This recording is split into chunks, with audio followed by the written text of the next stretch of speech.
Bonjour à tous, bienvenue à l'écoute de Radio Ici et Maintenant 95 de Deep Purple à West Star pour ouvrir cette antenne. Alexandre avec vous aujourd'hui et je vous rappelle que vous pouvez nous entendre et nous voir sur internet ici et maintenant.info et ce 24 heures sur 24. Nous avons le plaisir aujourd'hui de recevoir Daniel Goldschmidt. Bonjour à toi Daniel. Bonjour. Bienvenue sur votre antenne. Bonjour. Bonjour. Je t'expliquerai pourquoi je fais ça. D'accord. Je rentre dans le vif du sujet déjà. Alors Daniel, on a parlé de cette émission il y a quelques semaines maintenant et ça fait suite à une série qu'on avait réalisée il y a quelques années. Ah, c'était bien. C'était bien, c'était des émissions donc sur l'hypnose, des émissions aussi consacrées à la manipulation. On avait aussi parlé des différentes maladies mentales. C'était tout à fait passionnant. Et là, il y a un camion de pompiers qui passe à l'instant. Et voilà, et on va être tranquille dans quelques secondes. C'est fait. D'ailleurs, on pourrait parler de la sonnerie des pompiers aussi. Comment tu sais que c'est les pompiers et pas la police, toi? C'est les pompiers, Ah, c'est les pompiers, oui. Il y a une caserne au bout de la rue en plus. D'accord. Alors, Daniel, le but de l'émission d'aujourd'hui, c'est donc d'essayer de voir ce qui nous est caché. Ce qui nous est caché dans les médias. Hein, Oui. parce que c'est vrai qu'on en parle souvent sur l'antenne de ça, de ce qui nous est caché dans les médias. On parle de radio, de télévision, on peut parler d'Internet aussi. Souvent sur l'antenne, on entend c'est de la faute des médias. Ok, chacun pense ce qu'il veut là-dessus. Ou j'ai été obligé d'acheter telle chose. Alors, on a toujours le libre arbitre. Ça, il est là, le libre arbitre. Mais c'est vrai quand même qu'on nous pousse à certaines choses. Alors, c'est pas forcément malhonnête, quoique. C'est là. Ce sont des techniques qui existent, qui ont été mises au point, des techniques qui utilisent le cerveau humain et qui le connaissent sur le bout des doigts. Alors, ce que je dois dire pour illustrer un peu ta pensée, à laquelle je souscris, hein, c'est que, en fait, ces techniques qui existent et qui sont légion, d'ailleurs, j'ai recueilli une large documentation là-dessus dont je vais vous parler, puisqu'on a 2 heures, hein, je crois, donc c'est bien.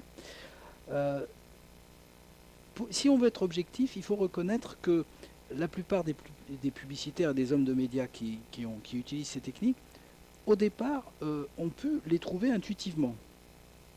Et ça, c'est un petit peu pour désamorcer l'idée qu'il y aurait un grand complot. Je ne crois pas au grand complot, mais je crois au fait que des gens, au départ, font des choses intuitivement parce qu'ils ont déjà l'information inconsciente au fond d'eux-mêmes. Et comme ils sont dans leur métier, bah, ils y vont à fond. Et puis après, c'est théorisé, pardon, et thésaurisé aussi. C'est théorisé par des groupes de psychologues. Et étant psychologue moi-même, je sais que ça existe. Il y a des laboratoires de psychologie qui travaillent effectivement là-dessus. Donc je vais dans ton sens. Mais au départ, souvent, c'est un peu intuitif. Je veux dire, dans l'historique, c'est-à-dire que les médias existent de la manière dont on les connaît actuellement depuis peut-être une 50aine d'années, en fait, que le média, dans la forme dans laquelle il est, existe. Et depuis seulement 15 ans, il y a autant de médias, parce qu'avant, il y en avait beaucoup moins. Donc les gens ont développé des systèmes, mais au départ, au départ, il y avait la réclame, par exemple. On n'appelait pas ça la publicité, on appelait la réclame. Enfin, pour vous donner une idée de ce que je veux dire. Et puis ensuite, ça s'est effectivement enrichi, peut-être pas dans le bon sens du terme, et ça s'est sophistiqué. Mais c'est vrai qu'aujourd'hui, on peut dire que les publicitaires et les gens de médias disposent d'un arsenal incroyable d'expériences de psychologie. Souvent faites aux États-Unis, il faut le reconnaître. Les Américains sont très forts là-dessus. Et il y a un arsenal, il y a une bibliographie extraordinaire sur tout ça. Et c'est un peu ça que j'aimerais qu'on découvre au cours de nos 2 heures. De nos 2 heures de cette émission. Donc, alors, je crois qu'on pourrait peut-être commencer par le plus simple. Et ce qu'on entend le plus souvent lorsqu'il y a des publicités, c'est l'utilisation de l'impératif d'un certain ton. Achetez, vous serez plus beau, achetez, vendez, mangez, consommez. Ça paraît tout simple, et pourtant c'est déjà une base de la vente. Oui. Alors à ce sujet, donc puisque tu sautes déjà. Oui, ça me paraît être le point de départ. Oui. C'est vrai que quand on regarde des pubs, si tu regardes un écran de publicité, pour peu que tu ne te lèves pas à ce moment-là, oui. Tu auras paressé, acheté, consommé, vendé, enfin bref. Bien sûr. Oui. Alors, en fait, il faut remarquer que la plupart des publicités sont construites avec le produit, mais le produit lui-même, je dirais qu'il est un seul maillon de la chaîne. C'est même relativement un petit maillon. Et puis derrière, il y a tout un arsenal qui répond à une loi de psychologie qui s'appelle le conditionnement évaluatif. Alors bon, je ne vais pas vous abreuver de jargon technique pendant ces 2 heures, mais enfin, il y a un minimum d'expériences qui ont été faites qui sont très importantes. Le conditionnement évaluatif, quel que c'est? C'est, prenons un exemple, Coca-Cola. Je ne veux pas le citer, mais c'est fait.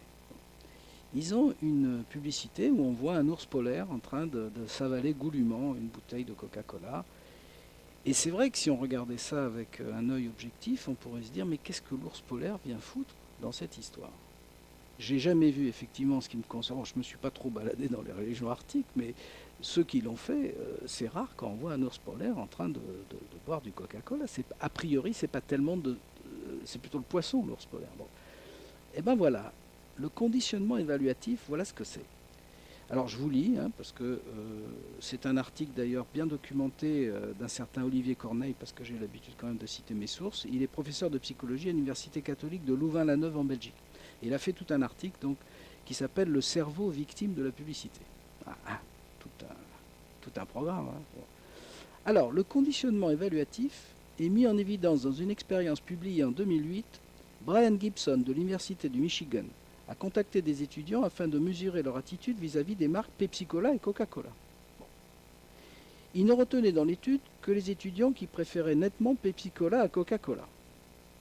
Ou au contraire, Coca-Cola à Pepsi-Cola. En fait, il a fait 2 groupes. Ceux qui aimaient Coca, ceux qui aimaient Pepsi. En ce qui me concerne, j'ai jamais vu la différence. Je trouve que c'est dégueulasse et l'un et l'autre. Mais bon, il y a des gens qui aiment ça et je leur laisse le droit. Et il a fait un 3e groupe avec ceux qui ne présentaient aucune préférence pour l'une ou l'autre de ces 2 marques. Tu me suis jusqu'à là? Bon, j'espère que les auditeurs me suivent. J'essaie d'y aller doucement.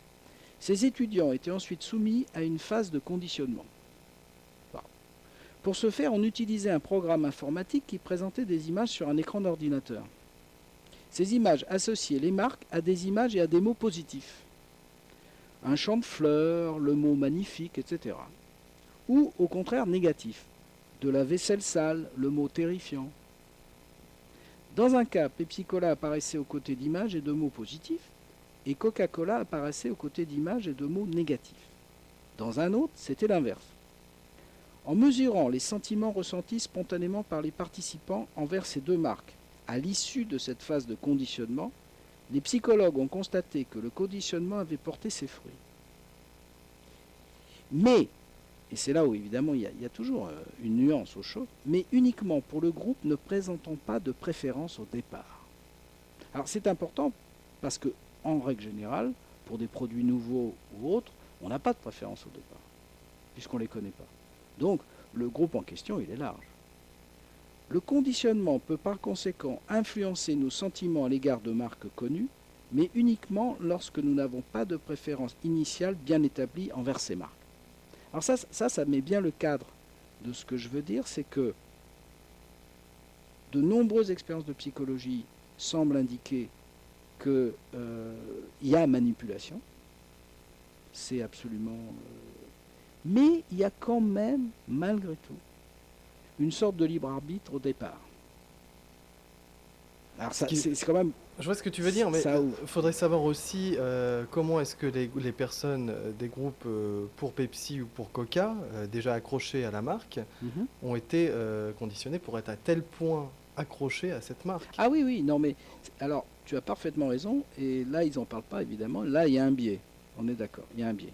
Mais bon, enfin, ça te donne une idée, donc ça marche. Alors, dans le même article, il parle de, par exemple, l'ours. Alors, je reviens à l'ours. On a tous été exposés à cette publicité qui met en scène 2 sympathiques ours polaires, buvant le Coca-Cola au milieu d'un paysage enneigé. Si l'on y réfléchit un instant, cette publicité ne présente aucune information digne d'intérêt. Les ours polaires ne boivent pas de Coca-Cola, d'accord. Et même s'ils le faisaient, ceci ne nous informerait pas sur les qualités du soda. Ce type de stratégie publicitaire très largement utilisée est pourtant très efficace en vertu du principe du conditionnement évaluatif. C'est-à-dire que quand on associe à n'importe quoi, en fait, quelque chose qui peut représenter pour la personne une image positive, ça va positiver le produit. Voilà. Donc en fait, c'était une pub qui n'était faite que pour toucher ceux qui n'avaient pas encore fait leur choix Voilà. définitif entre les deux boissons. Voilà. Alors, ce phénomène consiste à modifier l'évaluation d'un stimulus neutre, neutre, en l'associant à un stimulus chargé émotionnellement. Mais vous voyez que par extension, ce qui s'adresse là à la pub peut s'adresser également à n'importe quoi. Campagne politique, image d'un média, etc. etc. C'est le phénomène d'association. Alors, ce qui m'intéresse dans l'exemple que tu viens de citer, c'est qu'il y a émotionnel à l'intérieur. Ah oui. Et ce qui est important aussi donc, dans ces publicités, c'est le média à travers lequel ils reçoivent l'information. Il y a la radio, il y a la télévision, ce sont les plus importants. Il y a les journaux aussi. Mais bon, le truc, c'est qu'en radio et en télévision, on impose la publicité qui arrive. Donc, on peut être en train d'écouter une émission ou autre, mais ça arrive, donc on a le choix de se lever ou pas. Mais la publicité est là. Dans les journaux, on n'est pas obligé, on tourne les pages à son rythme. Dans les affiches dans la rue, c'est un peu pareil, on regarde ou pas. Mais on y reviendra, parce qu'il y a des fois où on regarde même sans le vouloir. Oui, et dans les journaux, tu as raison et tu as tort, parce que les publicités ne sont pas mises au hasard dans les journaux. Enfin, ils ne devraient pas l'être, s'ils appliquaient la technique du conditionnement évaluatif dont je viens de parler. Et de toute façon, je pense qu'on va y revenir plusieurs fois. Donc, il y a ce média, je pense qu'on peut en dire un mot. Sur l'antenne, on avait déjà parlé de ces chaînes de télévision pour enfants. Qui diffusent donc des dessins animés très très tôt le matin. Les parents très occupés, ils voient là d'un seul coup une chance de pouvoir se libérer de leurs obligations pendant une demi-heure, trois quarts d'heure. On fout les gamins devant la télé, ils regardent le dessin animé, tout va bien. Le problème, c'est que à partir de 3-6 mois déjà, ils croient que la télévision est finalement le substitut parental. Et cela fait des enfants qui, lorsqu'ils voient les publicités dont tu me parlais, l'ours par exemple, ont l'impression qu'on leur dit la vérité. Ça aussi, c'est du conditionnement. Ah oui, tout à fait. Alors, il a été prouvé aussi que, et ça je suis bien au courant dans ma profession d'hypnothérapeute, il a été prouvé que il y a une addiction évidemment à la télévision et que cette addiction est également a comme base également l'affectif. Il y a quelque chose d'hypnotique là-dedans, c'est-à-dire que la personne qui regarde la télévision, progressivement, elle rentre dans un état d'hypnose, un état de transe. Et dans cet état de transe, elle va être beaucoup moins logique, donc elle va présenter moins de défense à l'endoctrinement. Pourquoi est-ce qu'elle rentre dans un état de transe en regardant la télévision? Alors, il y a différentes raisons à ça. La première, c'est le mouvement des images. Et je ne sais pas si vous avez remarqué, mais plus ça va, et plus on nous présente énormément de mouvements dans les séquences, dans la façon dont les films sont montés, dans la façon même dont les dessins animés sont faits. Il y a de plus en plus de mouvements. Le mouvement, et c'est connu par les hypnothérapeutes même anciens, puisqu'on utilisait le pendule, on utilisait des choses comme ça, c'est quelque chose qui au niveau du cerveau va procurer un phénomène de transe. Et ça remonte certainement dans la partie très antique de notre être lorsqu'on était peut-être homme des cavernes, ou à peu près à cette période-là, où le mouvement était une chose très importante parce qu'il signifiait la vie, et il signifiait la chasse, et il signifiait la capture de la proie. Alors, est-ce que c'est à cause de ça qu'on nous présente autant de mouvements sur les chaînes télévisées ou dans les médias? Je ne sais pas, mais en tout cas, il y a une chose qui est certaine, c'est que plus il y a de mouvements, plus il y a de couleurs, et plus il y a de changements d'image, et plus on rentre dans une forme de transe. Et c'est très difficile de s'en extraire une fois qu'on y est. On a remarqué, parce qu'on a fait des études à ce niveau-là, on a mis des gens donc devant la télévision, des enfants, des adultes, toutes sortes d'âges, et on s'est aperçu que la pression sanguine diminuait lorsqu'ils étaient dans une émission de télé. Le stress, en règle générale, descendait, et il y avait une sorte de relaxation musculaire qui naissait. Parce que justement, ce qui est intéressant, c'est pourquoi on a fait cette étude, c'est qu'on se disait, oui, mais comme il y a cette histoire d'effet miroir, c'est-à-dire que les gens, lorsqu'ils sont pris dans une action, même si c'est imaginaire au cinéma, leur corps se met à reproduire des actions. Alors c'est vrai, mais curieusement, dans le cas de ce qui est projeté sur un écran, au lieu de donner un effet d'excitation ou d'énervement, c'est l'inverse qui se produit, il y a un effet de tranquillisation et de relaxation qui se fait. il est évident que cet état de relaxation peut être la porte ouverte, effectivement, à une forme, disons, d'endoctrinement, entre guillemets, pour faire passer un message. Parce que si je t'entends bien, dans ces moments-là, on est vulnérable. Tu m'entends bien. Oui. On est beaucoup plus vulnérable, en tout cas, que dans un état dit normal. État normal où on a un état de conscience normal, donc non pas un état de conscience altéré ou modifié. Et à ce moment-là, les défenses qu'on a tous, qui sont des défenses critiques, sont bien en dessous de la normale. Alors, on est vulnérable par rapport à quoi? Par rapport à l'affect qu'on a envers l'animateur qui est en train de parler, par rapport aux images qu'on voit sur l'écran, donc par rapport au son, par rapport à l'image, par rapport à quoi est-ce qu'on est plus vulnérable dans ces moments-là? Alors, l'affect peut être une clé essentielle, oui, et surtout la familiarité, c'est-à-dire la répétition de notre rapport à l'animateur. Jour après jour, on le connaît, ça fait des années. En fait, il fait partie de la famille quelque part. Donc, il y a un affectif, c'est évident. Mais la deuxième chose, c'est surtout l'état de conscience lui-même. Alors, quand il y a affect, de toute façon, il y a déjà un état de conscience qui est modifié par rapport à un état de veille normal. Donc, tu as raison d'en parler, parce qu'on pourrait dire que certains états de transe sont dus à l'affectivité. Je pense par exemple aux états amoureux. Quand quelqu'un est en amour, comme disent les Canadiens, il est dans un état modifié de conscience. Mais en plus se rajoute ce dont on parlait tout à l'heure, c'est-à-dire les couleurs, le mouvement, les images, tout ce qui, au bout d'un moment, va mettre la personne dans une forme de transe. Et une transe hypnotique, puisque c'est exactement la même chose que lorsqu'on met quelqu'un en transe hypnotique. C'est tout à fait comparable. Est-ce que des études ont été menées sur des personnes qui n'ont jamais ou qui n'auraient jamais vu la télévision et qui se retrouvent devant? Et si oui, est-ce qu'ils sont aussi vulnérables que ceux qui connaissent déjà le média, les animateurs, qui ont un affect avec, etc. Alors, à ma connaissance, cette étude dont tu parles, je n'en ai pas eu communication, je ne sais pas. Mais je pense qu'il y a une théorie psychologique qui s'appelle l'habituation et que notre cerveau a tendance à créer des patterns internes, c'est-à-dire des schémas internes, à force de répétition. C'est un peu comme ça qu'on conduit une automobile, ou qu'on s'habitue à faire telle ou telle tâche.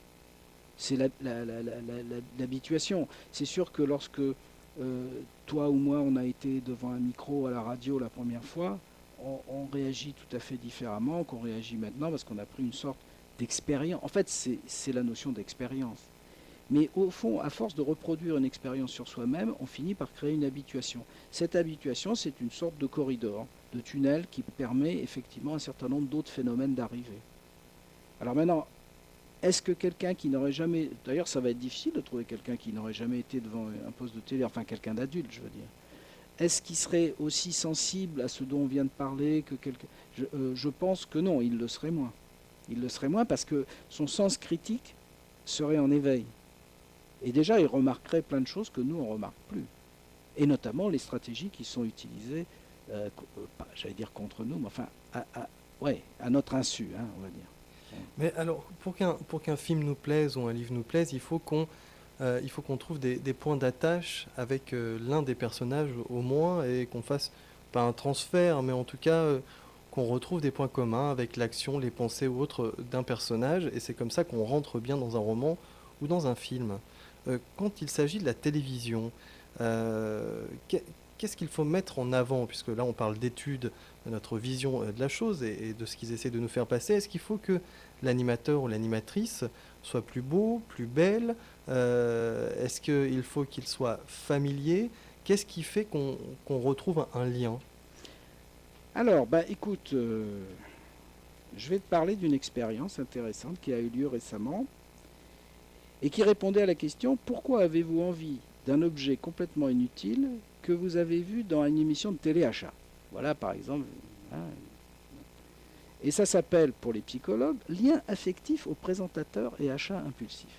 Alors, je vais vous lire le truc, vous allez voir, c'est savoureux quand même. Ça fait partie de ton livre, ça? Non, ça fait partie toujours du même bouquin. Je vais le citer quand même, cite-le parce qu'il est vraiment trop bien.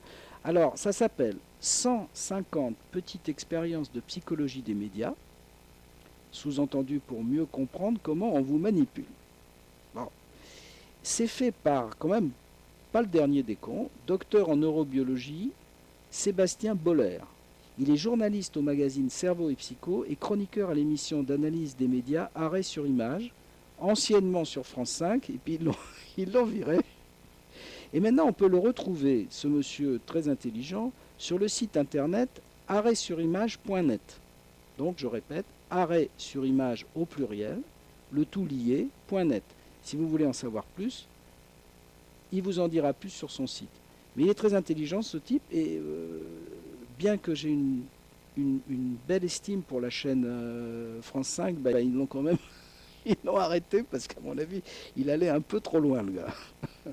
Alors, je vous lis le truc. Je vous lis le truc, et c'est assez intéressant. Deux psychologues, Sharon Lennon et J.I. Park, donc toujours des Américains, parce qu'ils sont très forts là-dedans, ont consulté les bases de données d'émissions de téléachat afin de contacter 154 personnes qui s'étaient livrées à des achats répétés devant leur télévision.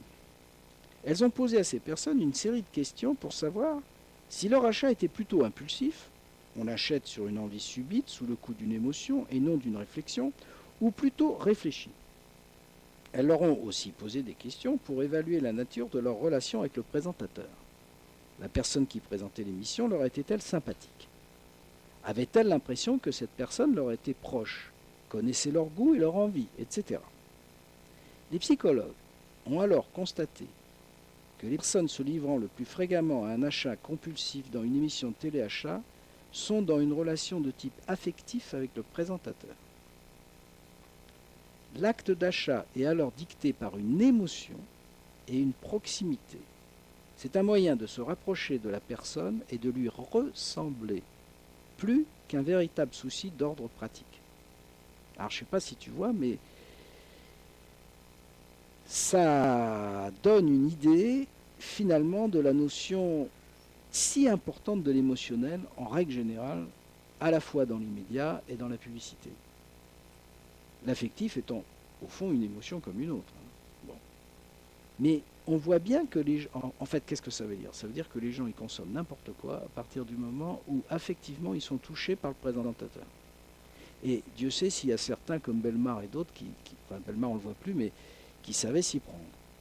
Et d'ailleurs, les bons vendeurs, au fond, ce sont des affectifs. Enfin, ce sont des affectifs. Ils jouent toujours sur la partie affective du prospect, comme il dit. Hein. Toujours. Et on obtient beaucoup plus des gens par l'affectif qu'autrement. Et là, ça va sur ma marotte du conscient, de l'inconscient. L'inconscient étant proprement beaucoup plus émotionnel et affectif que le conscient qui, lui, a des systèmes logiques qui permettraient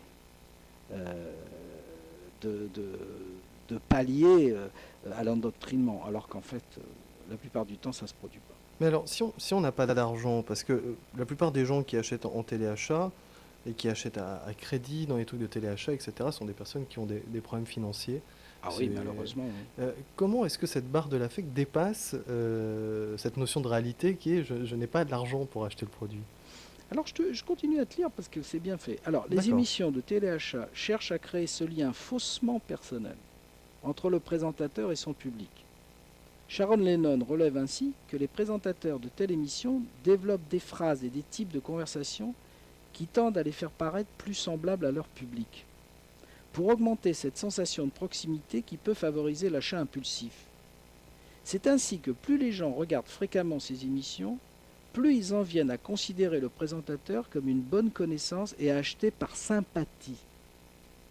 Les techniques utilisées par les présentateurs pour développer ce lien de pseudo-amitié sont simples. Sur TF1, par exemple, le présentateur vous appellera souvent « mon ami ». Alors, là j'arrête de lire et je fais un commentaire personnel. Malheureusement, et ça c'est encore une autre expérience de psychologie, on a constaté que les gens qui sont dans le dénuement, ils sont souvent dans le dénuement affectif également. C'est-à-dire que souvent leurs amis, leurs conjoints, tout ce qui crée leur vie affective leur ont tourné le dos. Souvent ils ont perdu leur emploi et souvent ça a été une cascade d'événements négatifs de type affectif. Donc on peut penser que ces gens sont isolés. Plus ils sont isolés, plus ils vont réagir à l'affectif projeté par l'écran. Alors là je reprends ma lecture. Il dira que dans l'émission Comme chez vous, c'est une vraie maison avec de vrais murs et un vrai jardin. C'est vrai, je l'ai entendu. Ça. Il assurera que nous aussi, dans l'émission, on aime bricoler. Autant de moyens de créer l'illusion d'une ressemblance et d'une communauté de vécus et de valeurs. Ça, c'est important aussi. Hein. Selon Lennon, c'est pas John, hein, c'est un psychologue qui s'appelle S. Lennon. Ces efforts pour paraître ressemblants aux consommateurs contribuent à créer ce que l'on nomme un lien parasocial. Donc des gens qui sont un peu coupés du monde, retranchés chez eux, avec finalement peu de contact extérieur, tout d'un coup ils sont en lien avec quelqu'un qui leur dit « je suis comme toi, je t'aime et tu dois acheter ça ». Et c'est très important au niveau psychique. Ce concept, introduit dès 1958 par les psychologues Donald Horton et Richard Wall, désigne une situation inédite dans l'histoire de l'humanité et permise uniquement par la communication de masse. Un lien parasocial intervient entre deux personnes lorsque la première dispose d'un grand nombre d'informations sur la seconde, mais que la seconde ne connaît rien de la première. Ça veut dire quoi? Eh bien oui, ça veut dire que ces gens qui manient ce type de communication, ils savent très bien ce qu'ils font. Et que l'autre qui la reçoit, lui, il ne se rend pas compte qu'il est effectivement d'une certaine manière manipulé. Et manipulé à un échelon affectif. Ce qui est assez grave, hein, finalement, quand on y réfléchit. Bon. Le lien parasocial est ainsi très fort entre une célébrité et son public, c'est pareil. D'ailleurs, Dieu sait si les célébrités font acheter. Hein. Mais aussi entre les personnes qui apparaissent à la télévision et les téléspectateurs qui la voient au quotidien. Les études en ce domaine ont montré que le spectateur, même sans avoir jamais rencontré cette personne, a le sentiment de vraiment la connaître. Ah oui, ça c'est très important. C'était pour répondre à ce que tu disais tout à l'heure. En fait, l'habituation fait que, lorsque la personne, il la voit tous les soirs dans son salon à la télé, il la connaît très bien. Ça explique d'ailleurs, moi à une certaine époque de ma vie, je connaissais des gens connus, j'en connais toujours un petit peu, mais beaucoup moins. Ils sont abordés dans la rue par les gens comme s'ils faisaient partie de la famille des gens. Ils ont beaucoup de mal d'ailleurs souvent à se protéger de ça, parce que quand ils refusent de signer un autographe ou qu'ils refusent une conversation, la personne le sent comme si son grand-père, son père ou son meilleur ami lui disait merde. Hein, je ne devrais pas utiliser cette expression. Bon, cet aspect a été confirmé par l'étude toujours du même Lennon sur les ventes de téléshopping. Les téléspectateurs les plus assidus en viennent à considérer le présentateur comme une sorte d'ami qui partagent leur intimité. Cette illusion expliquerait que leurs achats soient guidés par des motivations émotionnelles et non rationnelles. Conclusion, quand certaines heures de la journée sont rythmées par des rituels télévisuels, où l'on retrouve régulièrement le même visage et la même voix, le risque est de développer une relation parasociale avec le visage qui apparaît à la télévision et de perdre le sens de l'analyse rationnelle au moment d'acheter un produit, notamment dans une émission de téléachat. L'achat devient alors impulsif et c'est un des mécanismes d'action de ces émissions. Voilà. Intéressant, hein? Très intéressant. Et j'étais en train de réfléchir au changement de la télévision en t'écoutant. Il y a une époque où on n'avait que quelques chaînes de télévision, donc quand il y avait un programme qui passait, tu pouvais être à peu près sûr que quelqu'un de tes connaissances l'avait vu, ou quand c'était des grands spectacles, que presque tout le monde l'avait vu. D'ailleurs, tout le monde se disait, regarde telle chaîne ce soir, la 1, la 2, la 3, jusqu'à la 6, on va dire, à l'époque où il y avait 6 chaînes. Maintenant, il y a beaucoup plus de chaînes de télévision. Comment peut-on encore retrouver cette impression d'appartenir à un monde quand on sait que cette chaîne de télévision... Je veux dire, si on apprécie un programme et si on se reconnaît dans le présentateur, j'imagine que c'est aussi parce qu'on pense que beaucoup d'autres personnes comme nous regardent cette émission, non? Pour appartenir à un clan. Pas obligatoirement. Non? Le lien parasocial... Ça peut se passer même sur une chaîne qui n'émettrait que pour nous? Ah oui, oui. Le lien parasocial n'est pas de se sentir connecté aux gens qui regardent le même présentateur. Le lien parasocial est de se sentir connecté au présentateur. C'est-à-dire qu'au contraire, je crois que c'est l'inverse, c'est que les gens ont l'impression que le présentateur ne s'adresse qu'à eux. C'est intéressant parce que d'un autre côté, on voit exactement l'inverse sur Internet où le but est... c'est pas le but véritablement, mais c'est de voir la chose que tout le monde a vue et de mettre en avant sur Internet, par exemple un petit bout de film qui nous a fait rire, de le mettre en avant pour que le plus de gens possible le voient et y adhèrent. Donc c'est exactement l'inverse. Ah, je pense que Internet constitue l'inverse des médias. Et c'est pour ça que je crois beaucoup en Internet et je pense que Internet est une très très bonne chose. Parce que c'est un moyen finalement de déconditionnement. Évidemment, il y a des petits malins qui s'en emparent actuellement et qui essayent de l'utiliser comme un média. Mais la plupart du temps, à partir du moment où on a l'impression qu'on est connecté à une communauté et c'est interactif, c'est l'interactivité qui crée finalement la désillusion dans le sens exact, c'est-à-dire le manque d'illusion. L'interactivité fait que on s'adresse par exemple à des gens sur Facebook et les gens s'adressent à nous. Donc il y a une sorte d'échange. Et cet échange va briser l'hypnose en fait. Et on va arriver à un rapport à peu près équivalent. Alors que dans le cas des médias, ou même des médias Internet, on a affaire finalement à quelqu'un qui s'adresse à vous, mais vous n'avez aucune possibilité de s'adresser à lui. Je dirais que le seul moyen de s'adresser à lui, c'est d'acheter. Ah oui. J'ai une question à te poser par rapport justement à l'hypnose et à la télévision.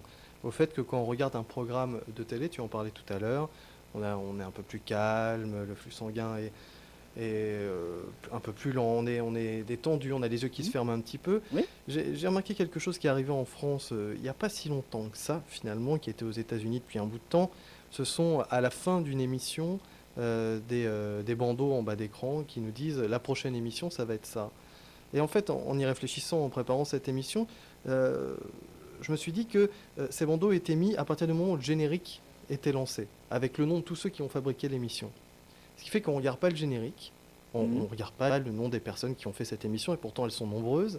Ce qui veut dire aussi que du coup l'émission ne reste qu'un rêve, parce qu'on ne voit pas que des gens l'ont construite. Donc c'est comme si on nous avait apporté une bulle d'irréel, de rêve, là, chez nous.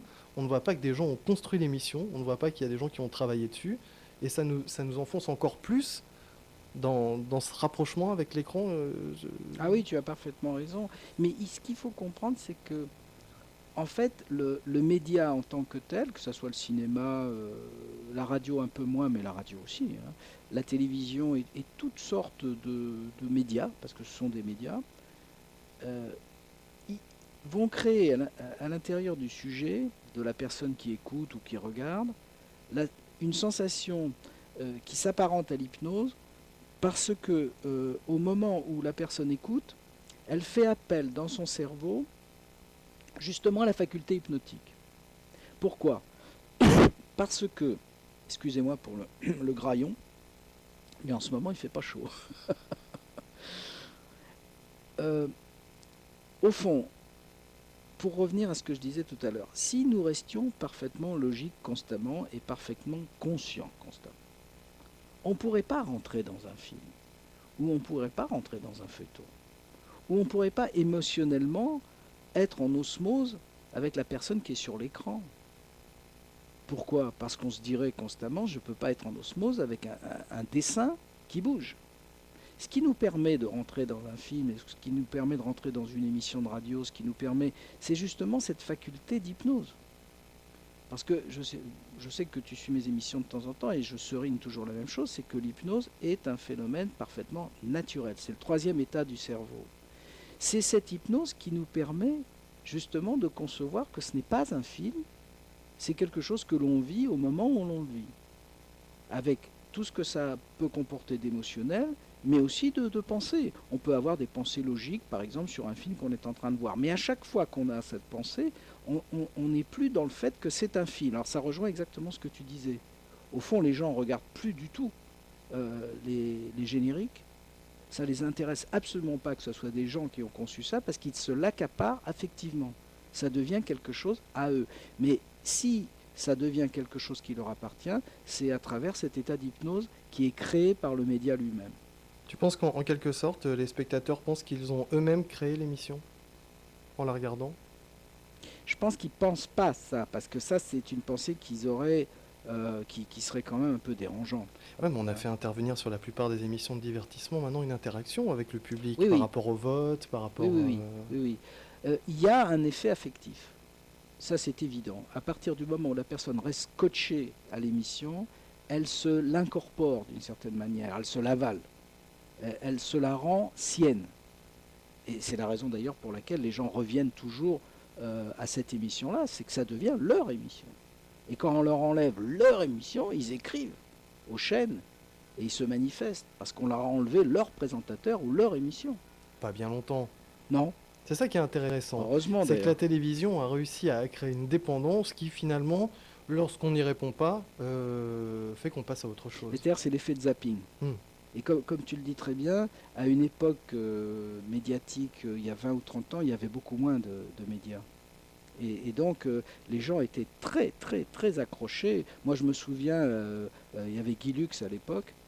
Mais Guy Lux, c'était une vedette nationale. Hein. C'était quelque chose de très important. Ils avaient même presque plus de pouvoir que les politiques, quelque part. On l'a vu quand Coluche s'est présenté aux élections. Hein. Eh bien, cet effet-là est moindre, quand même, à cause justement de la multiplication des médias. Cela dit, quand on interroge les gens, on se rend compte que malgré la multiplication des médias, ils écoutent ou ils regardent toujours le même média. C'est rare les gens qui passent leur temps à zapper. Hein. Finalement, ils peuvent zapper 4-5 fois, mais ils ne vont pas zapper 35 fois. Alors que maintenant, il y a peut-être 150 ou 200 chaînes. Voilà. On va revenir aux différentes techniques de publicité dans quelques instants. Tu en as amené beaucoup d'exemples, J'ai Daniel. Plein de trucs, oui. T'as plein de trucs. J'ai bossé. On va juste faire une minuscule respiration musicale. Ah oui, oui. Vous êtes à l'écoute de Radio Ici et Maintenant 95.2. Notre invité est aujourd'hui Daniel Goldschmidt et nous parlons de manipulation médiatique. Rien que ça.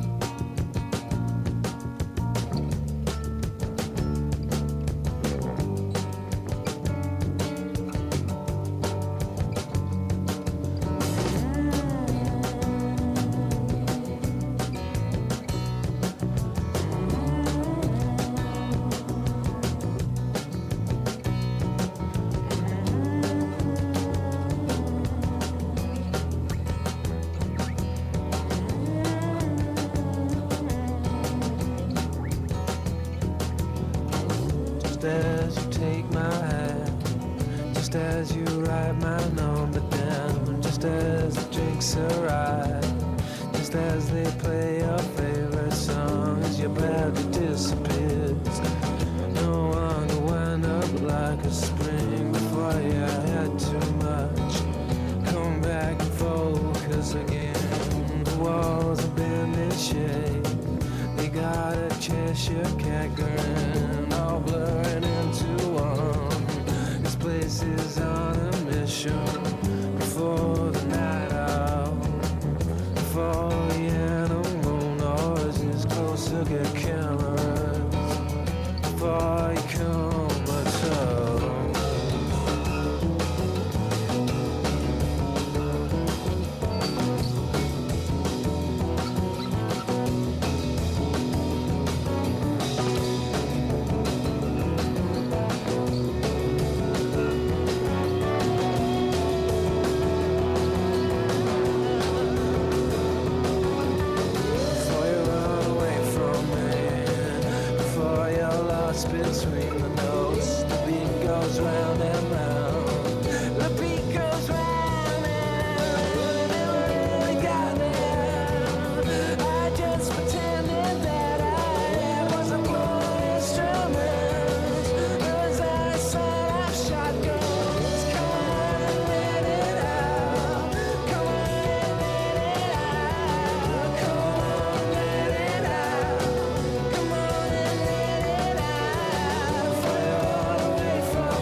Jigsaw Falling into Place, Radiohead sur l'antenne de Radio Ici et Maintenant, 95.2. Je choisis ce morceau parce qu'il y a une rythmique à la guitare assez hypnotique derrière, qui fait rentrer complètement dans le morceau et qui va évidemment avec notre émission animée par Daniel Goldschmidt aujourd'hui. Nous parlons de manipulation médiatique. Alors pour vendre, hein, la plupart du temps c'est pour vendre des produits dont on n'a pas forcément besoin, on le dit souvent sur l'antenne. Pourquoi avoir chez soi un écran de 108 cm, 107 cm Pourquoi avoir tel ou tel produit et surtout, comment est-ce qu'on se les fait refourguer cet écran? Parce que finalement, on était bien avec celui de 50, mais peut-être qu'un jour, on a vu une personne nous dire que c'était quand même mieux, même beaucoup mieux, d'avoir le double de taille d'écran. Et puis la qualité, la qualité, c'est qu'une question de perception. C'est voilà tout ce qu'on met en avant aujourd'hui dans cette émission. Alors Daniel est venu avec plein d'exemples. Je vais le laisser nous conter le prochain. T'as choisi quoi, Daniel? Bah, on parlait tout à l'heure de l'histoire un peu de l'addiction télévisuelle. Alors là, je suis tombé dans le break sur une expérience de psychologie. Parce que ce que je souhaite, c'est que les auditeurs comprennent bien qu'en fait, je leur amène pas uniquement, et surtout pas un avis subjectif et personnel. Je leur amène des choses qui ont été prouvées, donc dans des laboratoires de psychologie, par des gens qui sont quand même pas des imbéciles complets. Alors par exemple, la question c'est pourquoi n'arrivez-vous pas à éteindre la télévision? Et je dois dire que les gens qui regardent beaucoup la télévision, ça leur devient de plus en plus difficile, à tel point qu'il y en a qui s'endorment avec. Hein. Moi j'en connais. Ils s'endorment avec, ouais. Ils l'allument en rentrant, voilà. Ils s'endorment avec la télévision. Voilà, c'est une sorte d'addiction, hein, on peut parler d'addiction. Bon. Alors, en fait, deux psychologues, Robert Kubé et Mihaly Csikszentmihalyi, je suis obligé de les citer parce que ça fait partie de ma déontologie, hein, je cite toujours les gens, c'est quand même la moindre des choses, ont demandé à des volontaires de participer à une expérience d'un type particulier. Ils leur ont confié un petit boîtier récepteur qu'ils devaient porter à la ceinture et grâce auquel ils pourraient leur envoyer un signal bip à divers moments de la journée. Lorsque le signal retentissait, les volontaires devaient inscrire dans un carnet ce qu'ils étaient en train de faire, et notamment s'ils étaient en train de regarder la télé. Et comment ils se sentaient, quel était leur état de relaxation ou de tension, les émotions qu'ils ressentaient, etc. La collecte des données, et il y en a eu beaucoup, des données, la collecte des données a révélé qu'en moyenne, les participants décrivaient des états émotionnels plus relaxés lorsqu'ils étaient en train de regarder la télé. Au contraire, ils faisaient part de davantage de tension lorsqu'ils étaient en train de se livrer à une autre activité. L'étude a montré que le fait de regarder la télé entraîne généralement un état de relaxation de l'organisme. Paradoxalement, c'est aussi le cas pour des informations à caractère négatif. Alors ça, on y reviendra. Tant qu'elles ne sont pas trop choquantes. Lorsque les téléspectateurs doivent s'extraire du petit écran, leur organisme doit faire face à de nouvelles tensions liées à la gestion de la réalité. Régler des factures, faire des devoirs à un enfant, etc. Ce qui explique qu'il ne le fasse qu'avec réticence. Deuxième expérience, dans le même genre, le psychologue américain Byron Reeves a mesuré les variations du rythme cardiaque des téléspectateurs en train de regarder des programmes télévisés sur 3 types d'écrans, petit, moyen et grand. Alors là, ça fait suite à ce que tu disais sur la grandeur des écrans. Les programmes comportaient des changements de plan intervenant à différents intervalles de temps allant de quelques fractions de secondes à plusieurs dizaines de secondes. Donc changement de plan, c'est-à-dire mouvement de la caméra. Byron Reeves a constaté dans tous les cas que les changements de plan, la caméra passe par exemple d'un plan montrant une automobile de profil à un plan montrant l'intérieur de l'habitacle avec vue sur la route, etc., s'accompagnent d'une baisse du rythme cardiaque. Curieux, hein? Dans son expérience, les écrans les plus grands produisaient les baisses du rythme cardiaque les plus importantes. Tiens. Cet effet se nomme réflexe d'orientation et comporte toute une série de modifications à l'intérieur de l'organisme. Une contraction des vaisseaux sanguins à l'intérieur des muscles et au contraire une dilatation des vaisseaux dans le cerveau. Le réflexe d'orientation serait une adaptation naturelle au milieu visuel changeant. Le ralentissement du rythme cardiaque et l'afflux de sang au cerveau entraîneraient notamment une mobilisation de l'attention vers la nouveauté. Alors ça va dans le sens de ce qu'on a discuté tout à l'heure. C'est qu'en fait, on te vend très très bien un produit à partir du moment où tu es dans cet état, donc que moi j'appelle hypnotique. Bon là, c'est pas marqué comme ça, mais moi je sais que c'est de l'hypnose. Parce que tu as une mobilisation de ton attention par les mouvements répétés vers la nouveauté, c'est-à-dire vers ce qu'on va t'amener de nouveau. Alors ça, c'est très important. Là, il y a une clé à la manipulation, entre guillemets, publicitaire et médiatique. C'est pour ça, d'ailleurs, que, au fond, c'est vrai que par rapport à il y a 50 ans, ça bouge tout le temps à la télé, hein, et dans les séries, et dans les films aussi. Je ne sais pas si tu as l'occasion, Alexandre, ou nos amis qui nous écoutent, de regarder des vieux films. J'en ai regardé un hier que j'ai trouvé formidable, d'ailleurs. Un vieux avec Paul Newman. Ça bouge beaucoup moins. Ouh là là, rien à voir. Il y a des plans précis qui durent 3-4 minutes. Maintenant, on ne peut pas voir un film sans que toutes les 15-20 secondes, il y ait une coupure et un autre plan.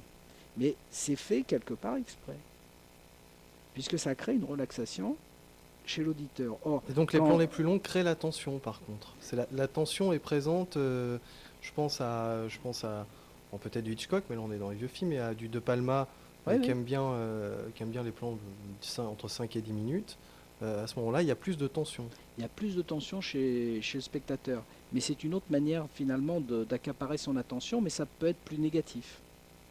Il y a des films de l'époque, ça le fait de moins en moins d'ailleurs, hein, quand on y réfléchit, mais des films à l'époque où il y avait des plans très longs, on sortait stressé du film. Mais on disait c'est un grand film, parce que justement on éprouvait une émotion, mais l'émotion n'était pas obligatoirement si positive que ça. Et je pense à un film relativement récent, je ne sais pas si on l'a vu parce qu'il n'était pas très connu, avec Daniel Auteuil, qui s'appelle Caché. Ce sont des plans qui durent 3 à 4 minutes, plans fixes. C'est extrêmement éprouvant pour les nerfs des spectateurs. Et on sort de ce film complètement vidé, mais on dit c'est un super film. Intellectuel, je veux dire. C'est un peu intellectuel.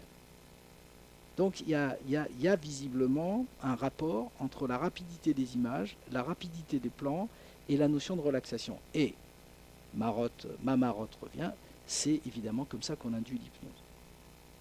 Voilà. Tu veux donc dire qu'on parle mieux à l'inconscient avec une multitude de plans, et que du coup on peut mieux faire percevoir à l'inconscient des produits qu'on mettrait dans cette multitude de plans, et qu'il suffit d'une phrase du présentateur ou peut-être une présentation en beauté de ce produit pour qu'on ait envie de le posséder.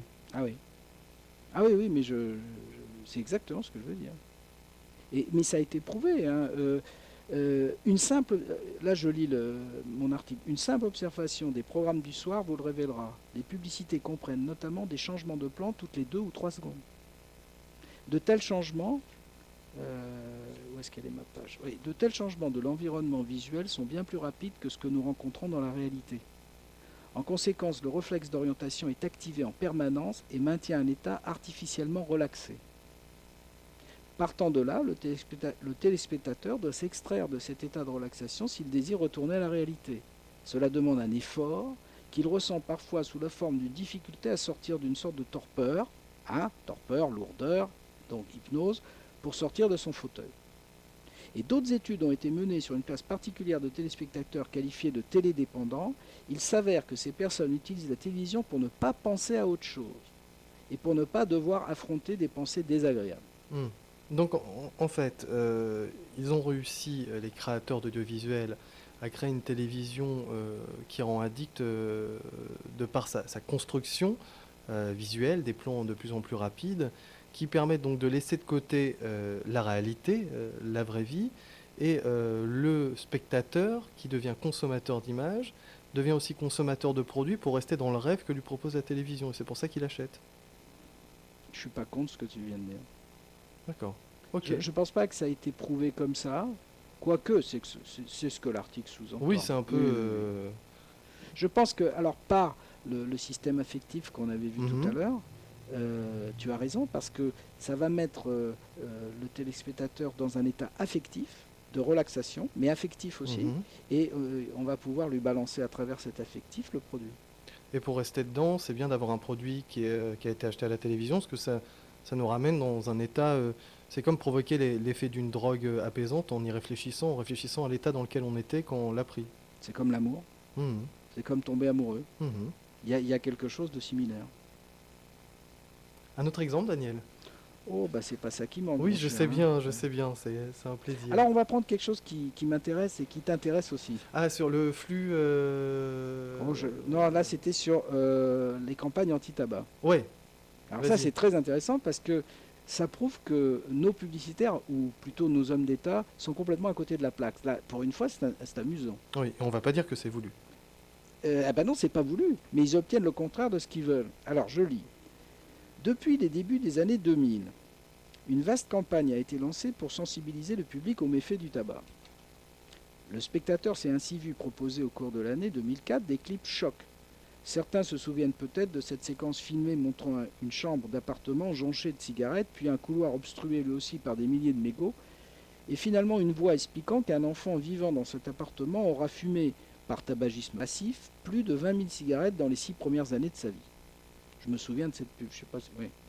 Une autre publicité montre les portraits photos d'un bambin d'âge tendre avec cette inscription « Il ne parle pas encore, mais il tousse déjà très bien ».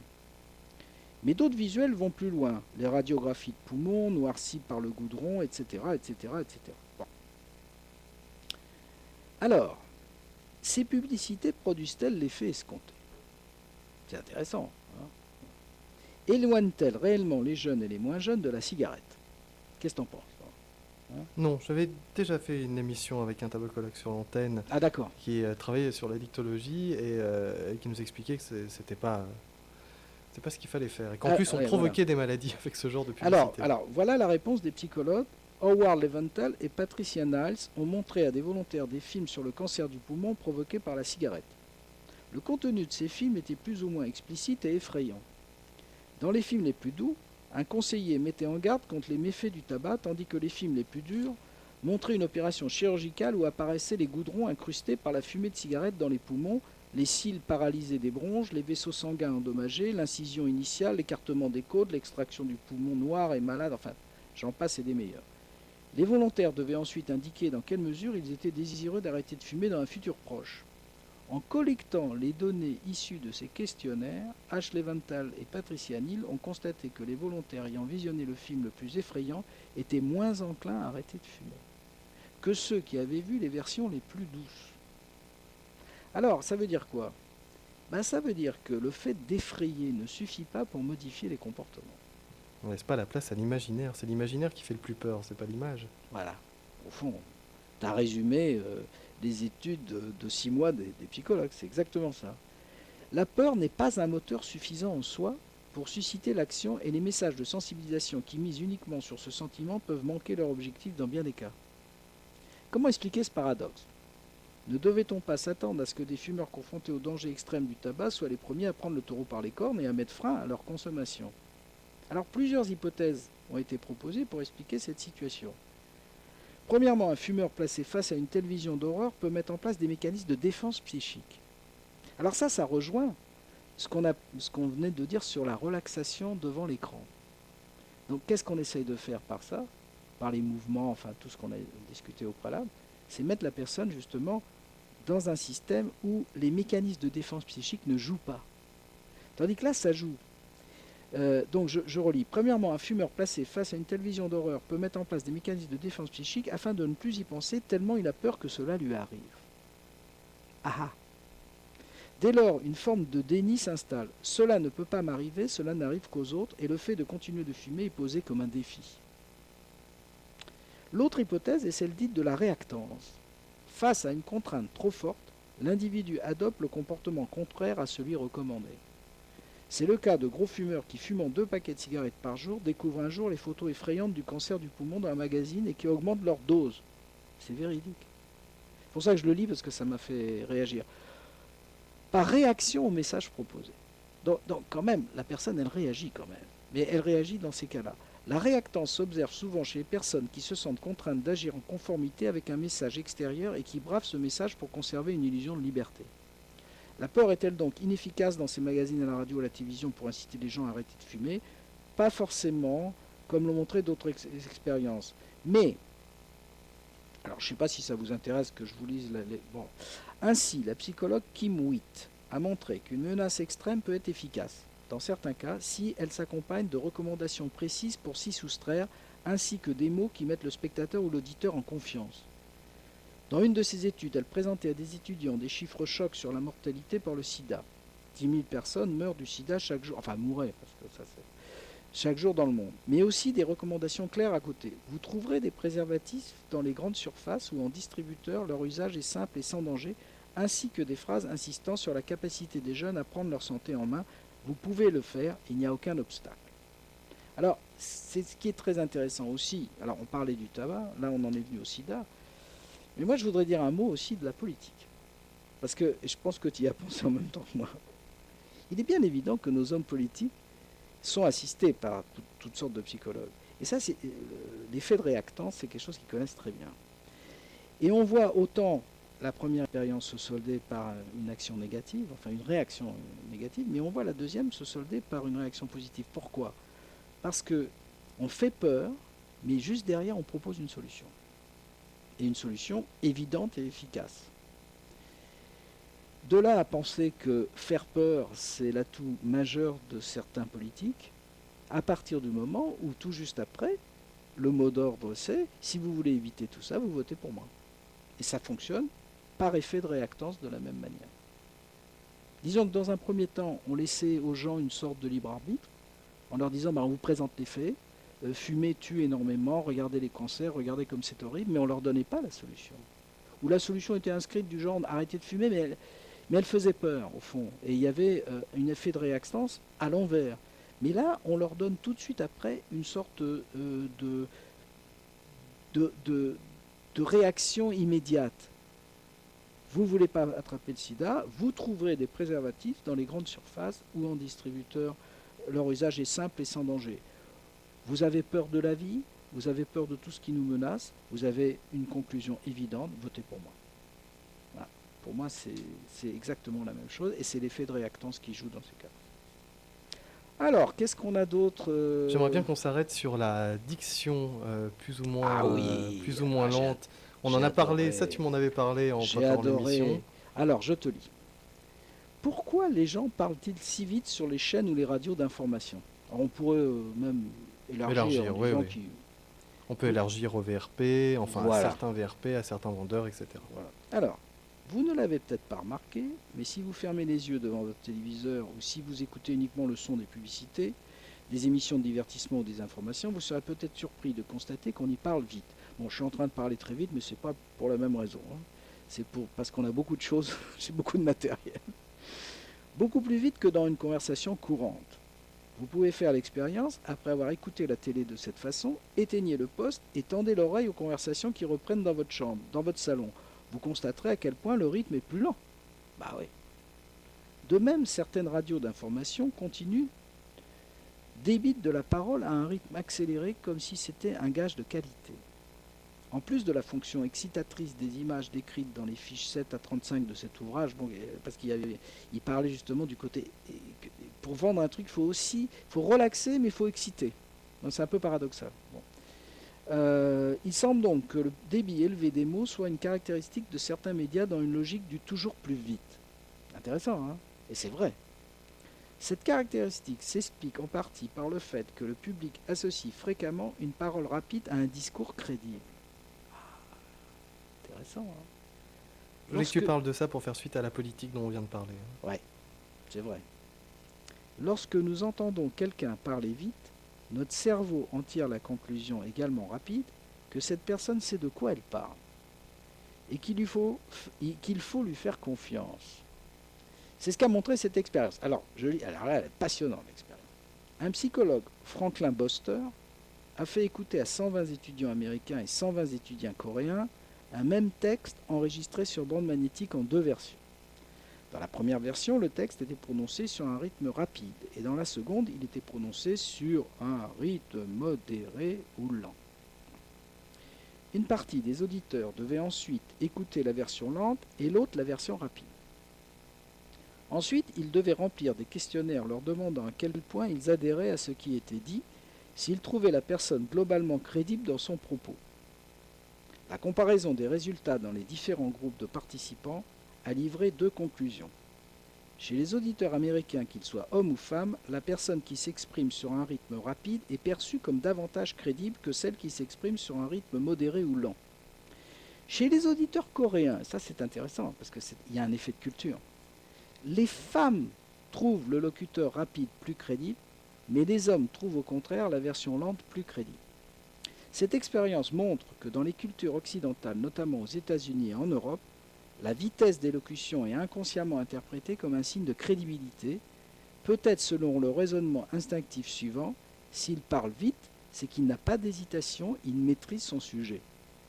En Asie, les choses sont différentes et une certaine lenteur peut au contraire être interprétée comme un signe de sérénité, preuve que l'orateur a confiance en lui. D'autres expériences révélaient que la vitesse de parole est généralement associée à un statut de dominance sociale. Important ça. Nous serions alors enclins à trouver plus crédibles les personnes qui parlent vite, car nous supposons qu'elles ont des statuts élevés dans la société. Il est vrai que dans un monde d'urgence et de rapidité, nous avons peut-être pris l'habitude de sélectionner des décideurs en fonction de leur rapidité d'expression et de décision, si bien que nous sommes habitués à voir de telles personnes à des postes à responsabilité. Toutefois, évidemment c'est plus fin que juste des grandes vérités, ça va. Toutefois, les études de psychologie ont aussi montré que le principal facteur de persuasion entre un orateur et un auditeur est la similarité des vitesses de parole. Un orateur rapide aura plus d'impact sur un auditeur qui parle vite, intéressant, et un orateur lent aura également plus de force de persuasion auprès d'un auditeur qui parle lentement. Mais à la télévision, les présentateurs d'émissions parlent à toutes ces personnes à la fois, sans faire la différence entre celles qui ont un débit de parole lent ou rapide. Dans ce cas, c'est l'effet général de rapidité qui l'emporte. Conclusion: la rapidité de la parole et de l'information nous mystifie de plusieurs façons. D'une part, parce que nous avons tendance à associer la rapidité d'élocution à une personne crédible, qui sait de quoi elle parle. D'autre part, parce que le cerveau ne peut pas à la fois suivre la rapidité du propos et remettre en doute son contenu. Alors ça, c'est intéressant parce qu'il y a un effet d'hypnose. Et on ne peut pas être accroché à quelqu'un qui parle très rapidement et en même temps réfléchir à ce qu'il vient de dire. Donc il y a un effet d'hypnose. Cet ensemble de facteurs explique peut-être pourquoi l'on parle plus vite à la télévision que dans la vie quotidienne. Mais reste enfin une solution. À la télévision, c'est le rythme des images qui dicte tout. Et ce rythme est très élevé pour maintenir une attention maximale en raison des impératifs commerciaux d'audimat. La parole serait alors obligée de suivre ce rythme infernal, ce qui donne une impression d'hystérie assourdissante entre les émissions de divertissement où le présentateur parle comme une mitraillette pour asséner des lieux communs et certains programmes d'information éclairs où tout va vraiment trop vite pour donner lieu à une analyse rationnelle. Donc en fait, ce qu'il dit, il dit tout simplement que plus le présentateur va parler vite, plus il va être crédible. Parce qu'on va se dire, s'il parle à cette vitesse, c'est qu'il sait de quoi il parle. Ça, c'est un premier élément. Le deuxième élément, c'est que comme on va être concentré sur ce qu'il raconte, parce qu'il parle très vite, donc on va essayer de suivre la rapidité de son discours, on ne peut pas penser en même temps. Donc plus quelqu'un, à la limite, va parler vite, et plus quelque part, il va anesthésier l'auditeur. L'auditeur ne va plus pouvoir formuler sa pensée d'une façon logique. Résultat des courses, il vaut mieux parler vite. Le but, après le fait de parler vite, de présenter une émission, radio ou télé, c'est de diffuser un espace publicitaire après, pour laisser justement le cerveau d'un seul coup comprendre ce qu'il se passe et adhérer au message. Non, je ne crois pas, parce que dans le fond, la publicité qui va suivre va être extrêmement rapide aussi. Mmh. Donc je pense qu'en fait, ce qu'on pourrait dire, c'est que la rapidité a deux fonctions.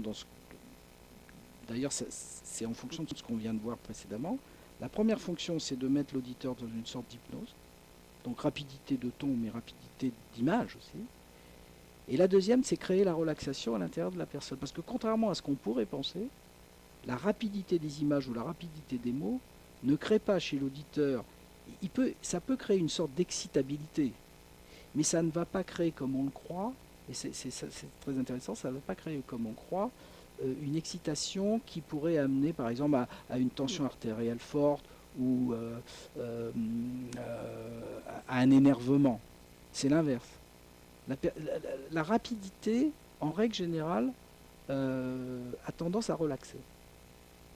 Et on l'a vu là précédemment, je citais un autre article où ils expliquaient que c'était en fait une ressource attentionnelle de l'être humain. C'est-à-dire que plus quelque chose va aller vite, plus il va concentrer son attention dessus, et paradoxalement, ça va le relaxer. Et là, bon, je rapproche ça de l'hypnose. Alors, par rapport aux réactions qu'on a tous devant une télévision et des images qu'on voit à la télévision, quelles sont les différences entre la perception d'un enfant et la perception d'un adulte? Dans les messages publicitaires notamment. Alors l'enfant, je pense que l'enfant est encore plus ouvert à l'affectif que l'adulte. Alors j'ai un article là-dessus justement. Je m'en doutais. Ouais. Il faut simplement que je mette la main dessus. Donc si tu peux meubler un petit peu. Oui, je peux meubler. Donc ma question en fait c'était de savoir si l'enfant recevait les informations différemment, mais que tout comme ses parents qui reçoivent aussi l'information, finalement le but est le même, c'est de faire acheter le produit. Oui. Et donc comment est-ce que lui percevait cela? Alors il y a un article là qui s'appelle l'impact des marques chez l'enfant.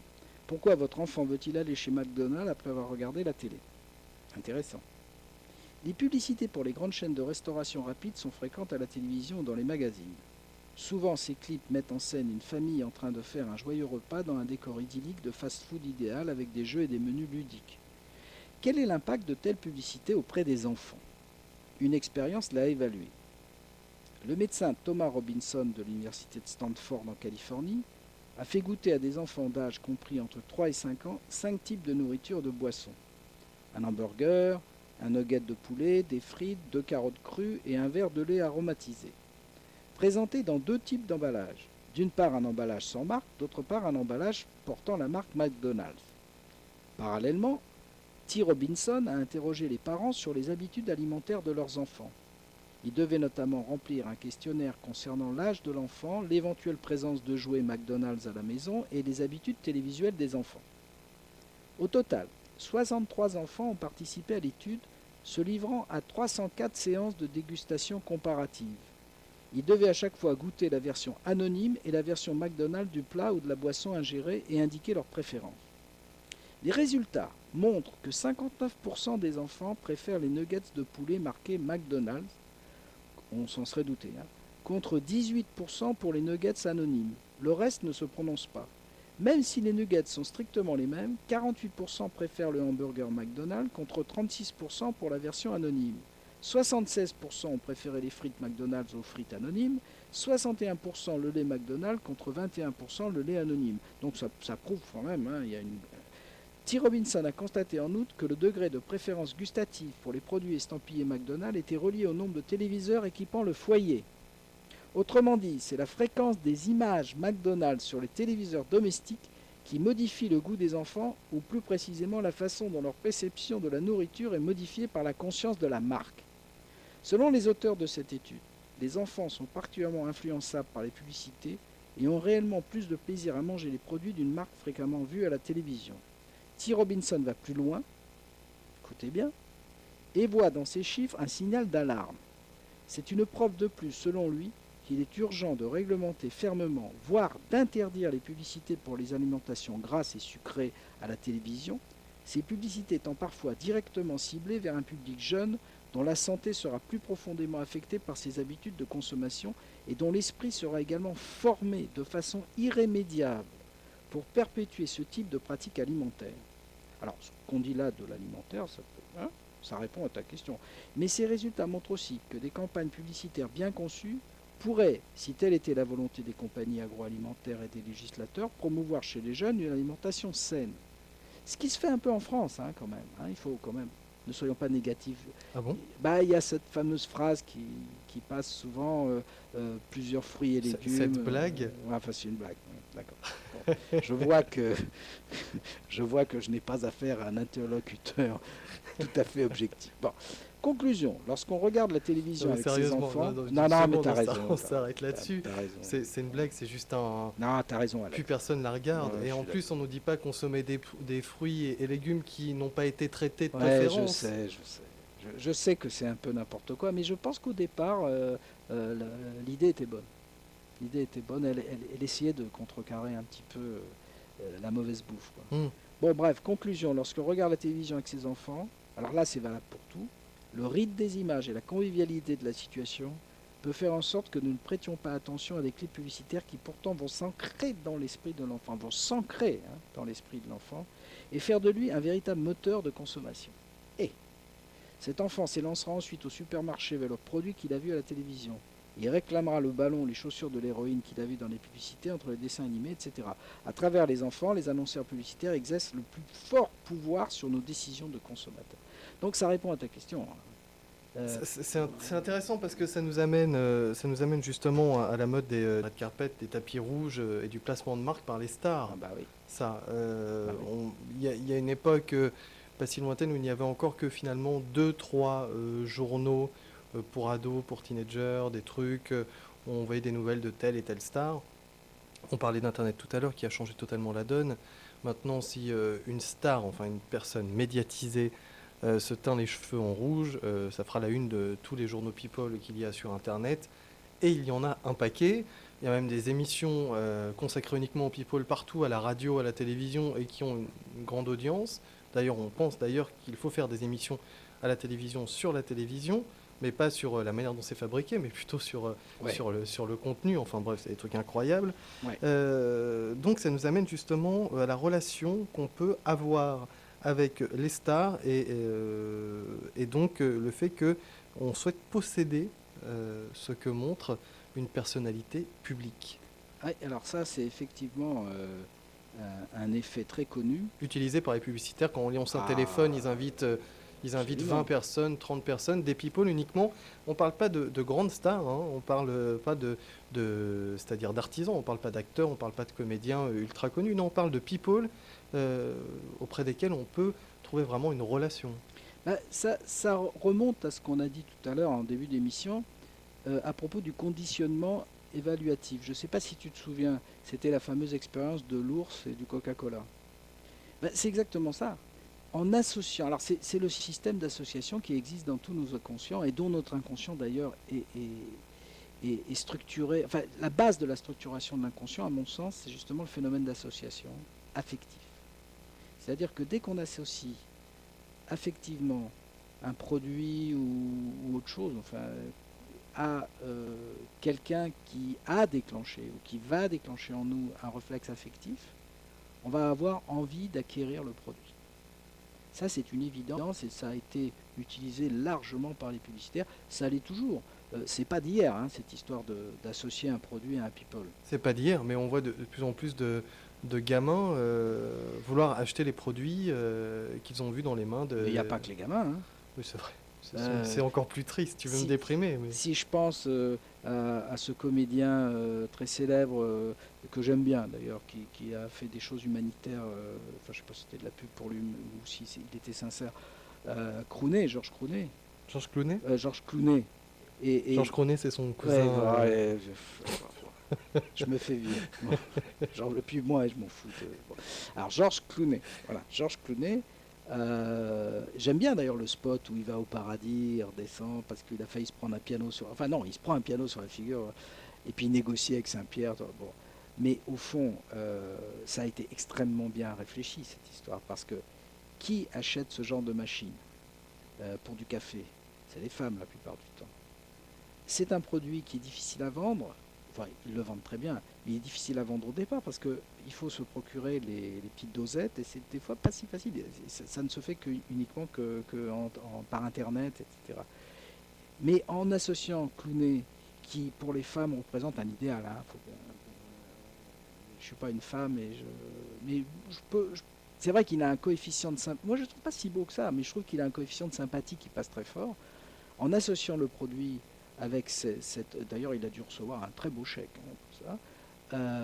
Ils ont réussi quelque chose, c'est évident. J'ai vu des courbes depuis qu'ils ont mis cette campagne à l'antenne. Les courbes pour la machine Nespresso et la vente donc des dosettes qui coûtent très cher. Hein, c'est 1 euro la dose, hein, quand même. Faut le faire. C'est du bon café, hein, c'est vrai. Mais enfin, bon. Ça s'est monté en flèche. Donc voilà l'exemple type. Bon, on pourra en prendre beaucoup d'autres. De campagnes de pub réussies parce que l'affectif et le sexuel sont très liés à l'achat du produit. Dans un produit qui n'était pas aussi facile à vendre qu'on croit. Parce qu'il y a quand même cet handicap qu'il faut commander les dosettes par Internet, qu'on ne les trouve pas dans les hypermarchés, etc. Mais cette campagne, voilà, bon, bah, je ne vais pas aller féliciter les publicitaires parce que quand même il y a manipulation, mais c'est très réussi, quoi. peut reconnaître, même chez son ennemi, des réussites. Et là, c'est une campagne très réussie. Mais il y a d'autres exemples. Le plus amusant étant quand même qu'on on déshabitue l'être humain à avoir les produits qu'il consomme, hein. J'en parlais dans une émission récente, mais il y a beaucoup d'enfants qui ne savent pas que c'était des animaux avant dans les barquettes qu'ils voient en vente sur les étalages. Dans ce genre de produits de machines à dosette, que ce soit Nespresso ou d'autres, parce que d'autres se sont lancés sur le truc, on ne voit pas la couleur du café. C'est-à-dire Non. c'est juste un truc qu'on Il met est dedans. voilà, c'est une dose. C'est la petite gélule d'Alice au Pays des Merveilles. Ah oui, oui, complètement. C'est-à-dire, je dirais que le produit lui-même, ce qui est vendu, est désintégré. Mhm. C'est le packaging et la présentation. Cela dit, il se trouve qu'il est bon ce café-là, mais il peut, hein, par rapport au prix qu'ils le font payer. Hein. Mais ça, bon. Je pense quand même que si le café était dégueulasse, au bout d'un moment, il y aurait une usure de. Parce que moi, je suis un peu plus optimiste que toi. Je pense que finalement, les gens ont quand même ce qu'on appelle en psychologie une réactance. C'est-à-dire, à un moment donné, effectivement, ils réagissent. Ils réagissent quand même. On ne peut pas les escroquer jusqu'au bout. Enfin, on peut faire beaucoup d'argent avant qu'ils s'en rendent compte, ça c'est sûr. Entre le fait d'être bon et d'être meilleur que les autres, il y a quand même une grande différence. C'est Oui, juste oui, la oui. publicité qui Oui. qui induit l'achat. Non, ça tout à fait. Et je te dis, c'est toujours pareil, c'est ce conditionnement évaluatif. Selon cet article que j'ai en main, là, au fond, il y a 5 clés du ressort publicitaire chez les gens. Il y a 5 mécanismes psychologiques qui ont été identifiés et qui ont été testés. Il y a le conditionnement, les généralisations inadaptées, les effets d'amorçage, la réactance psychologique, on l'a vu, c'est le problème affectif, et l'effet de familiarité. Alors, on a beaucoup parlé donc de l'effet de réactance psychologique, mais l'effet de familiarité, on en a parlé aussi. C'est voir quelqu'un dans son salon tous les soirs à 8 heures sur l'écran, il y a un effet de familiarité, et quand cette personne va vous vendre un produit, les défenses conscientes vont tomber. Parce qu'inconsciemment, on a adopté la personne, elle devient familière. Il y a un autre effet dont on n'a pas parlé, et si ça ne te dérange pas, j'aimerais bien en dire 2 mots, c'est les effets d'amorçage. Alors ça, c'est extrêmement intéressant, l'effet d'amorçage, parce qu'il est parfaitement inconscient. Eh bien, nous allons Alors, respirer juste avant. d'accord, respirons. Vous êtes à l'écoute de Radio Ici et Maintenant, 95 heures.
Le thème de l'ultraviolence d'Orange Mécanique qui rejoint notre émission aujourd'hui sur la manipulation médiatique, publicitaire. Nous essayons aujourd'hui de mettre en avant des idées, des expériences qui ont été faites, et puis comme ça, on en sortira tous avec plus de clés à la fin de cette émission. Daniel, je te rends la parole. Peut-être un peu trop de clés, hein. Je me rends compte que je vous inonde d'expérience mais il faut savoir que, et c'est plutôt optimisant, c'est que en parallèle effectivement à ce déferlement de publicité et de manipulation, hein, puisqu'il faut bien l'appeler comme ça, il y a quand même des hommes libres, dont beaucoup de psychologues, qui développent effectivement un certain nombre de données et d'expériences qui sont autant de contre-feux malgré tout, hein. Parce que ce livre enfin pas cet article-là, puisque ça c'était dans un canard de psychologie, mais un certain nombre de choses que j'ai citées à l'antenne, c'est disponible dans n'importe quelle librairie, donc les gens peuvent se faire quand même une idée. Maintenant, le paradoxe, c'est qu'ils se font une idée, mais ils se feront quand même manipuler, parce qu'une grande partie des manipulations dont on a parlé sont inconscientes. Ouais, ça c'est le grand paradoxe de la chose. Alors, je vais vous parler de l'effet d'amorçage. L'effet d'amorçage, c'est quelque chose qui est très connu en psychologie, mais évidemment, il a été utilisé depuis des années et des années par les publicitaires. Et je vais vous lire rapidement une expérience qui a eu lieu donc à l'université de Purdue aux États-Unis en 1986. Le psychologue Richard Feinberg donc a fait une démonstration saisissante des effets d'amorçage à propos des cartes de crédit. Alors c'est assez étonnant parce que moi quand j'ai lu cette expérience, je ne revenais pas, parce que j'étais loin de penser que la carte de crédit pouvait être utilisée positivement et favorablement pour faire consommer. Alors je vous lis le truc. Ce chercheur a demandé à des étudiants d'estimer la valeur de divers produits, une lampe, un t-shirt, etc., tout en les exposant à une image de Mastercard. Alors il faut savoir qu'aux États-Unis, la Mastercard elle est presque plus importante que la Visa, hein, ou à d'autres stimulus quelconques. On demandait aux étudiants de dire quelle somme d'argent ils seraient prêts à dépenser pour acquérir chacun de ces produits. Alors évidemment, ils n'étaient pas au courant du tout de l'expérience, hein, les étudiants, hein, et le fait qu'il y avait Mastercard par moment, ils ne faisaient pas le lien, hein, on leur présentait en même temps. Les résultats ont montré que les participants se disaient disposés à dépenser 20,64 $ en moyenne pour acheter le t-shirt lorsqu'on leur montrait le logo Mastercard, contre 13,91 $ si on leur montrait une image quelconque. Il y a quand même une grosse différence. Les psychologues américains Michael Michael et Elfer Belmont ont confirmé 10 ans plus tard l'impact comportemental de ces effets en montrant que des clients accordent à un serveur dans un café un pourboire plus important lorsque l'addition leur est présentée sur une soucoupe affichant le logo d'une carte de crédit. Incroyable, hein? Alors pourquoi? C'est que, au fond, l'effet d'amorçage, c'est un effet totalement inconscient, hein, celui-là. En fait, c'est parce que dans le passé, à partir du moment où on s'est servi de notre carte, Visa, Mastercard, pour faire un achat, et que nous avons été heureux de faire cet achat, peut-être pas de le recevoir une fois qu'on l'a fait, ou peut-être pas de l'utiliser, mais au moment de l'achat, il y a eu quelque chose d'affectif et de positif. À chaque fois que nous allons voir le logo de la carte, cet effet inconscient va revenir, inconsciemment. C'est l'effet répétitif, en fait. Et on va associer inconsciemment l'achat d'un nouveau produit au bonheur, entre guillemets, que nous avait causé tel ou tel achat. Et il y a un phénomène également d'habituation.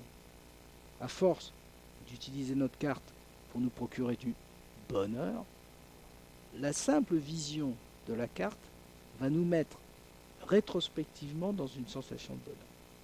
Ah, c'est quand même extraordinaire, ça, je trouve. Voilà. Moi, j'étais en train d'y réfléchir. Je me demandais si c'était toujours le cas actuellement après ce que nous ont fait subir les banques et nous font encore subir aujourd'hui et la crise qui vient d'avoir lieu. Est-ce que cette image est toujours positive ou est-ce que maintenant elle reflète le déclin et la perte financière? Alors, ta question elle est très intéressante parce que au fond, elle illustre parfaitement la non-compréhension qu'ont la plupart des personnes de l'inconscient. Et en fait, ta question prouve que tu as tendance à logifier le système de l'inconscient. Le système de l'inconscient ne fonctionne pas du tout comme ça. Il n'est pas nourri de logique ou il n'est pas nourri de passé ou de futur. c'est vraiment un mécanisme dans le présent. Donc, je dirais que ton inconscient, le mien, le nôtre, le vôtre, n'a rien à voir avec nos expériences négatives passées, ou même à ce qu'on a appris dans le contexte. Logiquement, il y a un effet de contexte. On pourrait se dire, oui, maintenant, c'est plus du tout la même chose. Les banques, ils essayent de nous escroquer et tout. En fait, c'est beaucoup plus simple que ça. Notre inconscient a tendance à reproduire.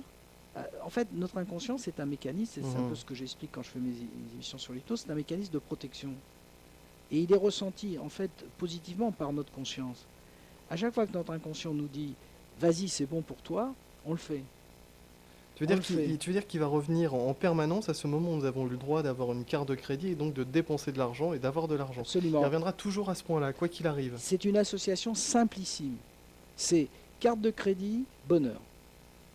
Et c'est un peu d'ailleurs. Quelle société pourrie. Oui, mais notre inconscient, il est un peu bené aussi, hein, des fois. Il faut reconnaître que... Carte de crédit, bonheur. C'est un peu comme le type qui est tombé amoureux d'une belle blonde, et puis elle l'a larguée, parce qu'elle est trop belle, elle se...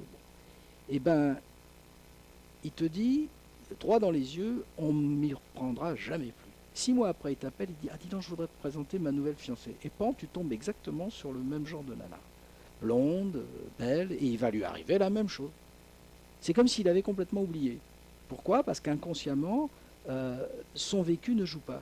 C'est, je dirais, la plaque qui s'est fait en lui. Et j'utilise ce mot à dessein parce que c'est souvent des plaques neuronales, au fond. C'est une plaque qui s'est fait en lui comme un instantané. Blonde, donc bonheur. Et il ne se rend même pas compte de ce qui se passe à l'intérieur de lui-même.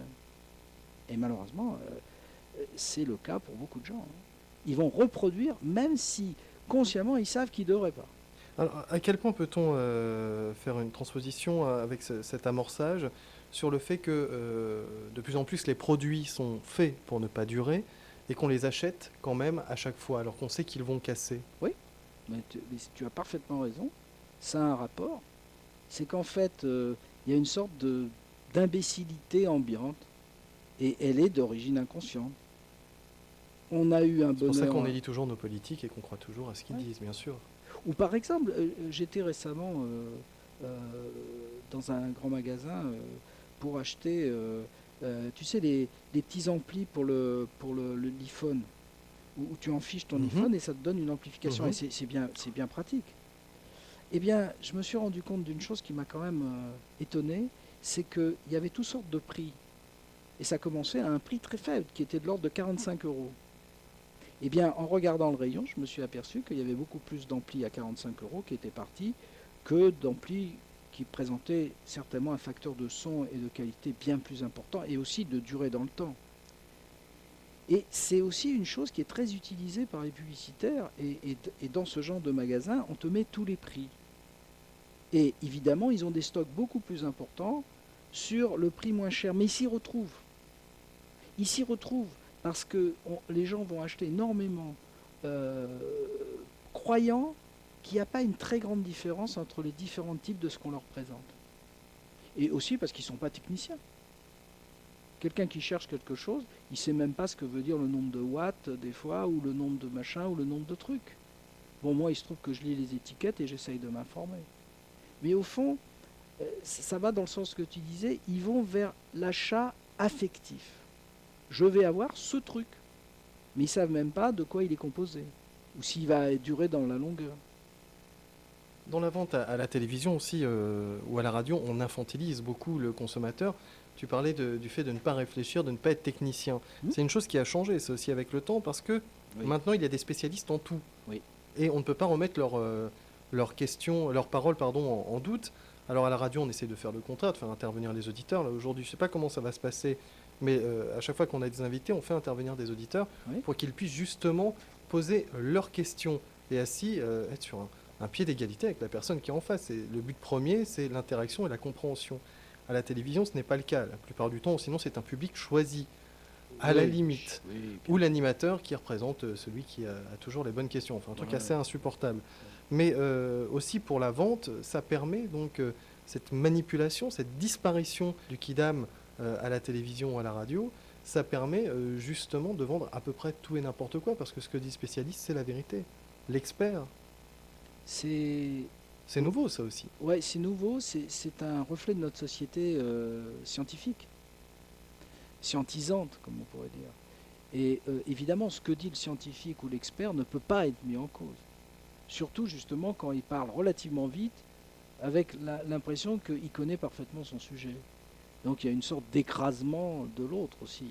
Mais cet écrasement peut fonctionner, malheureusement. Bah écoute, tant qu'on y est, ouvrons le standard pour que les auditeurs puissent te poser des je questions. savais que tu Allez, faire cette transition Bon. habile. mais t'es pas sûr, est-ce qu'on va avoir le temps aujourd'hui? De toute façon, en faisant cette émission, je me dis là à l'instant que il va falloir en faire une autre, D'accord. très rapidement. Ouais. 08 92 23 95 20 pour poser vos questions à Daniel Goldschmidt qui est aujourd'hui avec nous. Nous parlons des méthodes de persuasion commerciale, de la vente, de la publicité, et puis aussi des techniques médiatiques. 08 92 23 95 20.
Vous écoutez Radio Ici et Maintenant, 95.2, Ici et Maintenant, point info sur Internet. C'était R à l'instant avec How Does It Make You Feel.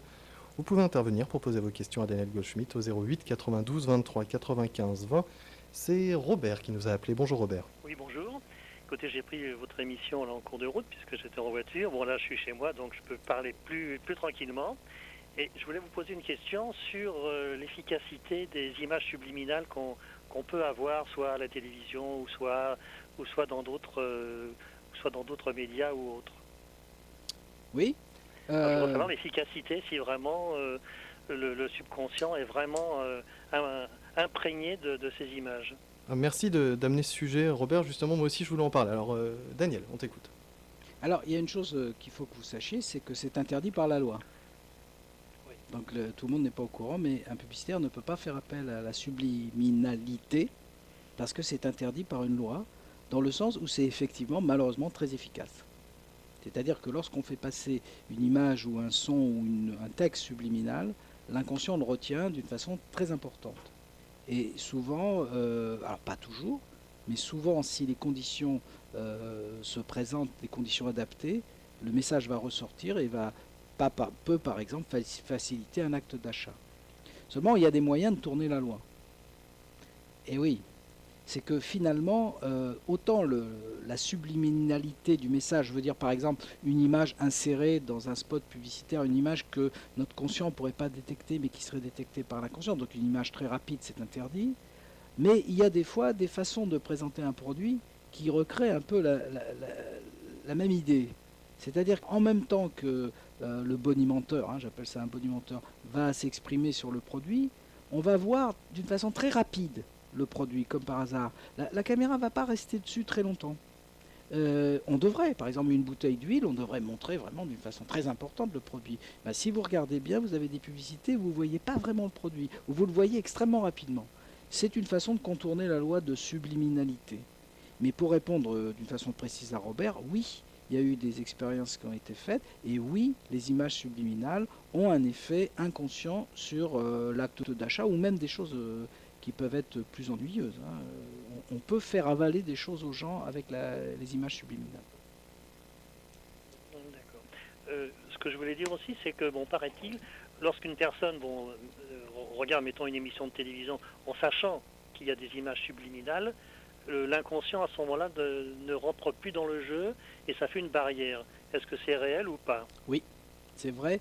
C'est-à-dire que à partir du moment où on donne l'information à la personne qu'il va y avoir des images subliminales, c'est pas son inconscient, c'est son conscient.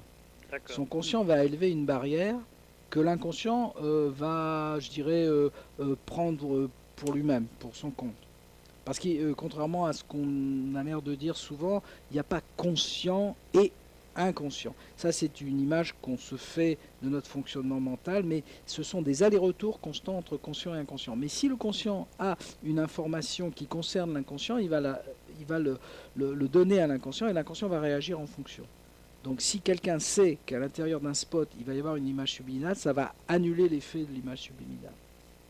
Enfin, en fonction des expériences qui ont été faites. Hein, vous savez, les sciences humaines, c'est toujours, bon, c'est des expériences qu'on fait et qu'on reproduit, mais on n'est jamais sûr à 100%, c'est plutôt statistique. Mais statistiquement, ça marche comme ça.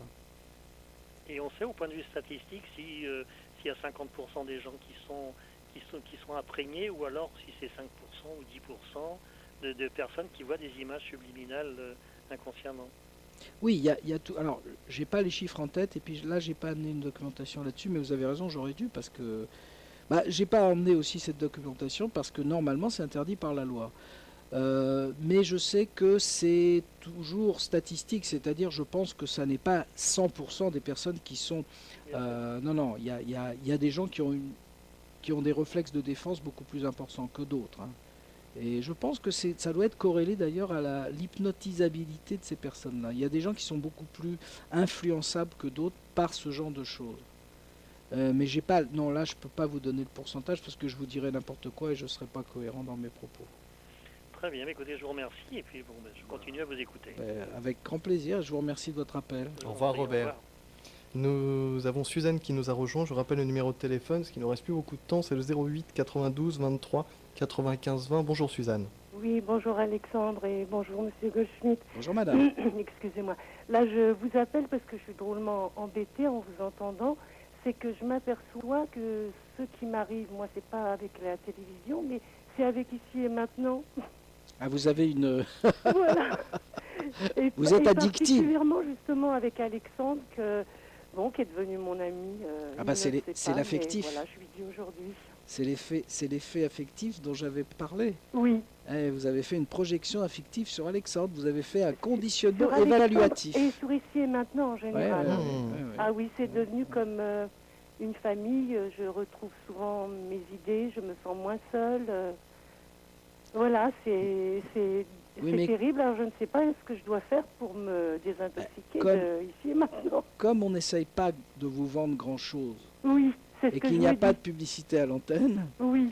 C'est un moindre mal, n'est-ce pas? Oui, je pense aussi. Et quant à Alexandre, je pense que ce que vous lui dites lui va droit au cœur, parce que lui-même, c'est quelqu'un que je connais depuis des années, qui est très affectif. Et donc, oui, mais je le sens. Alors, le rapport affectif dans ce genre d'occasion, moi, je trouve ça plutôt positif. Lorsqu'il y a de l'amour, et que cet amour n'est pas utilisé pour vous vendre un produit, on ne peut pas dire que c'est négatif. Non, c'est sûr. Bon, par contre, si vous devenez extrêmement addictif au point de ne plus faire que ça, de ne plus sortir de chez vous et d'écouter 24 heures sur 24, appelez-moi, je vous ferai une séance d'hypnose. Merci. Non, je serais choisir. Et je trouve ça quand plutôt même. sympa. Oui, mais bon, là, c'était juste un peu une boutade, quoi, je vous appelais pour ça. Et c'était l'occasion de dire à Alexandre, oui, effectivement, que je l'aime beaucoup. Il a du respect pour les gens, il est fin, il est intelligent, enfin, Voilà. On va s'arrêter là, Suzanne, mais Moi, je je te trouve On va remercie. aussi, hein. s'arrêter là. Non, mais je suis assez Allez, d'accord. bonne hein. continuation à vous. Ouais, moi, je suis d'accord avec Merci, vous. au revoir, hein. Suzanne. Au revoir et merci. C'est très gentil. Alors moi, c'est une chose à laquelle je tiens à dire aux auditeurs de faire attention à ça, à la projection envers des animateurs. Envers une radio, pourquoi pas? Et encore, mais envers des animateurs, parce que tu parlais tout à l'heure des stars dans la rue, à une grande échelle, hein, Oui, attention, oui, hein, oui, oui, qui du coup, les gens ne comprennent pas quand ils refusent de signer un autographe ou un truc comme ça. Et je pense qu'il faut faire très attention au côté affectif qu'on a avec des personnes qu'on entend mais qu'on ne connaît pas, Bah, véritablement. Malheureusement, on projette un affectif qui souvent, d'ailleurs, mais elle l'a dit elle-même, hein, Suzanne. Oui, et- ça va, non, là, c'était très sain, donc Voilà, c'est bon, mais c'était très sain de c'est sa un part. truc... Mais c'est souvent un affectif qui n'a peut-être pas beaucoup d'objets d'affectif ou de sujets d'affectif. Et c'est sain, au fond, l'être humain a besoin d'affectif, donc il va le projeter sur ce qu'il peut. Mais c'est vrai que quand ça devient pathologique, là, ça devient inquiétant. Mais tu sais, sans parler de radio, les psys, par exemple, Oui, il y a l'effet de transfert. Il y a énormément de femmes qui tombent amoureuses de leur psy. hein. Et je pense que c'est un effet que les psys connaissent bien. ah, d'où ta vocation, alors. Voilà, tu viens de comprendre. Je savais que tu allais dire ça. Excuse-moi, Tu es un traître. t'as tendu une perche énorme, c'était magnifique. Perche énorme, c'est extrêmement... Effectivement, on n'est que dans la symbolique aujourd'hui. Oui. Bonjour à Bachir, bonjour à toi. Oui, bonjour Alexandre, bonjour Daniel. Monsieur Kobi. Comment Daniel. Daniel. Voilà. Oui, j'avais une question concernant donc par exemple ceux qui les hommes politiques, enfin notamment l'MP quand il parle, il y a toujours il répète beaucoup de fois il y a toujours des mêmes phrases qui sont on dirait qui sont appris par cœur un truc. Je voulais savoir si c'est un phénomène le fait de répéter, enfin, qu'il y ait plusieurs personnes qui disent les mêmes choses, est-ce que ça a un effet après sur nous Est-ce que ça a un effet? Alors Bachir nous parle des éléments de langage qui sont devenus à la mode aujourd'hui. de ça, mais Bah, votre question, je la trouve bonne, mais elle est très générale. Je crois que ça dépend, il faudrait spécifier. Mais effectivement, il y a une technique qui s'appelle l'ensemencement au niveau psychologique. C'est-à-dire qu'à force de répéter les mêmes mots, on finit par faire parvenir le message à l'inconscient. L'inconscient est très répétitif dans sa façon de fonctionner, comme je l'ai dit un peu plus haut. Et à force d'ensemencer son discours de mots qui reviennent et de formules qui reviennent, on va finir effectivement par arriver à faire parvenir à l'inconscient ce qu'on veut lui dire. Donc vous avez raison dans ce sens-là, oui, ça existe. d'accord. Maintenant, ça dépend du contexte. hein. C'est-à-dire, si on prend conscience, de toute façon, automatiquement, on peut déjouer la chose, enfin, d'entrer dans... C'est pas comme la sublimation, le subliminal. Le subliminal, lorsqu'on en prend conscience, il agit moins. Là, je peux pas Il vous peut quand même répondre. agir. Disons que oui, ça va diminuer l'action, parce que quand vous allez entendre tout le temps le mot répété, vous allez vous dire il est en train d'essayer de m'avoir. Bon. Oui, Donc, voilà. ça va. c'est Oui. en fait. Mais quand même, hein, au niveau de l'inconscient, ça joue. hein. Mais vous savez, c'est des méthodes publicitaires aussi. C'est la marque. À force de répéter la marque, la marque, ça devient un réflexe inconscient. Et quand vous allez avoir à faire une différence entre tel ou tel objet, vous allez aller plutôt vers la marque. Bon, c'est un peu pareil. D'accord. Voilà, Donc, Bachir. oui, pardon. donc c'est vrai que par rapport aux élections, c'est donc pour ça que les petits partis ne grandissent jamais. Quoi. Oui. Parce qu'on les voit jamais. Et parce Oui. que tu parles de petits déjà toi-même, alors que c'est des parties tout à fait normales. Oui, ça c'est vrai que moi aussi je suis pris. Donc voilà, vous avez raison. Hein. Oui, il a raison. Je suis pris Alex. dans le... Oui, il n'y a pas de petits partis, il y a des partis. Non, Ok, mais merci de on a m'avoir compris ce que tu pris dis. conscience. On a compris ce que Je vous remercie pour la question. Enfin, Merci pour, Bachir la et bonne réponse. journée. Merci Bachir, bonne Au journée. revoir. Au revoir. Alors, ça tombe bien cette question, la première question, celle de... le standard est fermé, il nous reste 6 minutes d'émission, mais on va en faire une autre, je vous promets. Ça c'est... Daniel, t'es partant pour en faire une autre? Bon, c'est une question de chèque. Hein. C'est ça, bien, hein, oui, c'est oui, ça. Bon, t'inquiète, je on en discuterai parlera. le prix. On en parle après l'antenne. Alors, justement, Richard, tout à l'heure, Robert nous parlait de subliminal. Et ça m'a fait penser au film Invasion Los Angeles, dans lequel il y a une invasion d'extraterrestres. Mais en fait, ce qui m'intéresse là-dedans, c'est que derrière tous les panneaux publicitaires, derrière tous les journaux, il y a des images avec marqué obéissez, mangez, procréez, soyez sages, dormez bien, etc., etc. Ce ne sont pas des images visibles, sauf quand on trouve les fameuses lunettes qui permettent de voir derrière l'image. Je pense que tu as déjà vu ce film. Je l'ai vu, il y a un moment, mais c'était bien fait, ça. Alors, c'est un truc super intéressant. Moi, je pensais à ces fameuses images qu'on peut voir chez certains psys ou qu'on peut voir ailleurs dans des expositions d'art aussi, où il y a finalement deux images. Là, on peut voir un lapin et de l'autre côté, on peut voir un homme avec une pipe. Ça dépend de la manière dont on regarde l'image, à quelle partie du cerveau on fait appel. Je vois très bien de quoi tu veux parler. Est-ce que ça, c'est utilisé actuellement dans la communication publicitaire ou pas? À ma connaissance, non. Parce que ça demanderait une double lecture. Et donc, il faudrait à la limite que la personne soit quand même au courant. Donc, ça serait en contradiction avec ce qu'on vient de dire, c'est que ne fonctionne bien au niveau de l'inconscient que ce qui n'est pas expliqué consciemment. Moi, je me souviens très bien des dessins auxquels tu fais allusion. Quand j'ai fait ma psychologie, il y avait ce fameux dessin où on voyait une femme jeune ou une femme vieille. En fonction de... Mais il faut encore le savoir. Mais il y avait une partie des sujets qui voyaient le visage d'une femme vieille et une autre partie qui voyait une femme jeune. Mais après on leur expliquait. Donc là je vois pas très bien comment on pourrait utiliser. Mais c'est pas idiot, hein, c'est à fouiller. Hein. Il faut pas donner l'idée aux publicitaires. Hein. À ma connaissance, je ne me souviens pas de publicité que j'ai vue qui pourrait faire appel à ça, mais quoique. Bah, à notre prochaine émission, je vais y réfléchir. D'accord. Et une autre chose, est-ce que tu sais si on fait des publicités, au-delà de parler à différentes catégories sociales, des publicités pour parler au cerveau gauche ou au cerveau droit, est-ce que c'est... Ah oui, mais on fait que ça. Hein. Tiens, d'ailleurs, ça me permet, là, il nous reste 5 minutes. À peine. Ouais, à peine. Hein. Ça me permet quand même de parler rapidement des publicités où on présente, par exemple, des voitures sous forme d'êtres humains. Mmh. Alors ça, c'est très intéressant parce qu'on s'est aperçu qu'effectivement, ça avait je pense par exemple à certaines pubs où tu vois une sorte de robot gigantesque mais qui a une forme humaine et qui ensuite devient une voiture.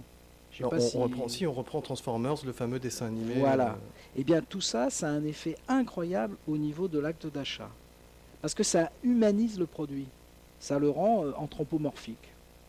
Et on s'est aperçu en faisant des études qu'à chaque fois qu'on présentait un produit qui commençait à prendre une forme humaine, eh bien ça entraînait un acte d'achat plus important. D'accord. Tu as vu le nombre de gens qui parlent à leur GPS d'ailleurs. J'en fais partie. D'ailleurs, j'ai une grande histoire d'amour avec mon GPS, mais ça, je t'en parlerai un jour. C'est un truc que je trouve toujours incroyable. Personne qui parle à leur GPS. Et en même temps, j'arrive à le comprendre. Mais il me répond. Hein. J'en suis persuadé. Il me dit de tourner à droite. Ah oui. Daniel, on va s'arrêter là pour aujourd'hui. Merci beaucoup. C'est la première partie d'une série d'émissions. Du coup, parce que je pense qu'il y a beaucoup de choses à dire. Et je pense que même une autre émission ne suffirait pas. Je te propose que la prochaine fois, nous nous arrêtions sur le neuromarketing et sur des techniques encore totalement différentes de celles dont on a parlé, puisque là, on fait vraiment appel, je vais dire, à notre électricité, à notre énergie et à toutes ces petites choses. Là, on n'est plus dans des méthodes assez classiques, on est dans quelque chose de beaucoup plus technologique. Pour la prochaine fois, si ça te va. Et beaucoup plus inquiétant. Oui, beaucoup plus inquiétant. Oui. Merci beaucoup, Daniel Goldschmidt. Avec plaisir. À très bientôt. Alex. Vous êtes à l'écoute de Radio Ici et Maintenant, 95.2 Ici et Maintenant, .info sur Internet. Nous allons terminer cette émission avec une autre chanson choisie pour l'occasion. Il s'agit de Gérard Manset avec Mensonge aux foules.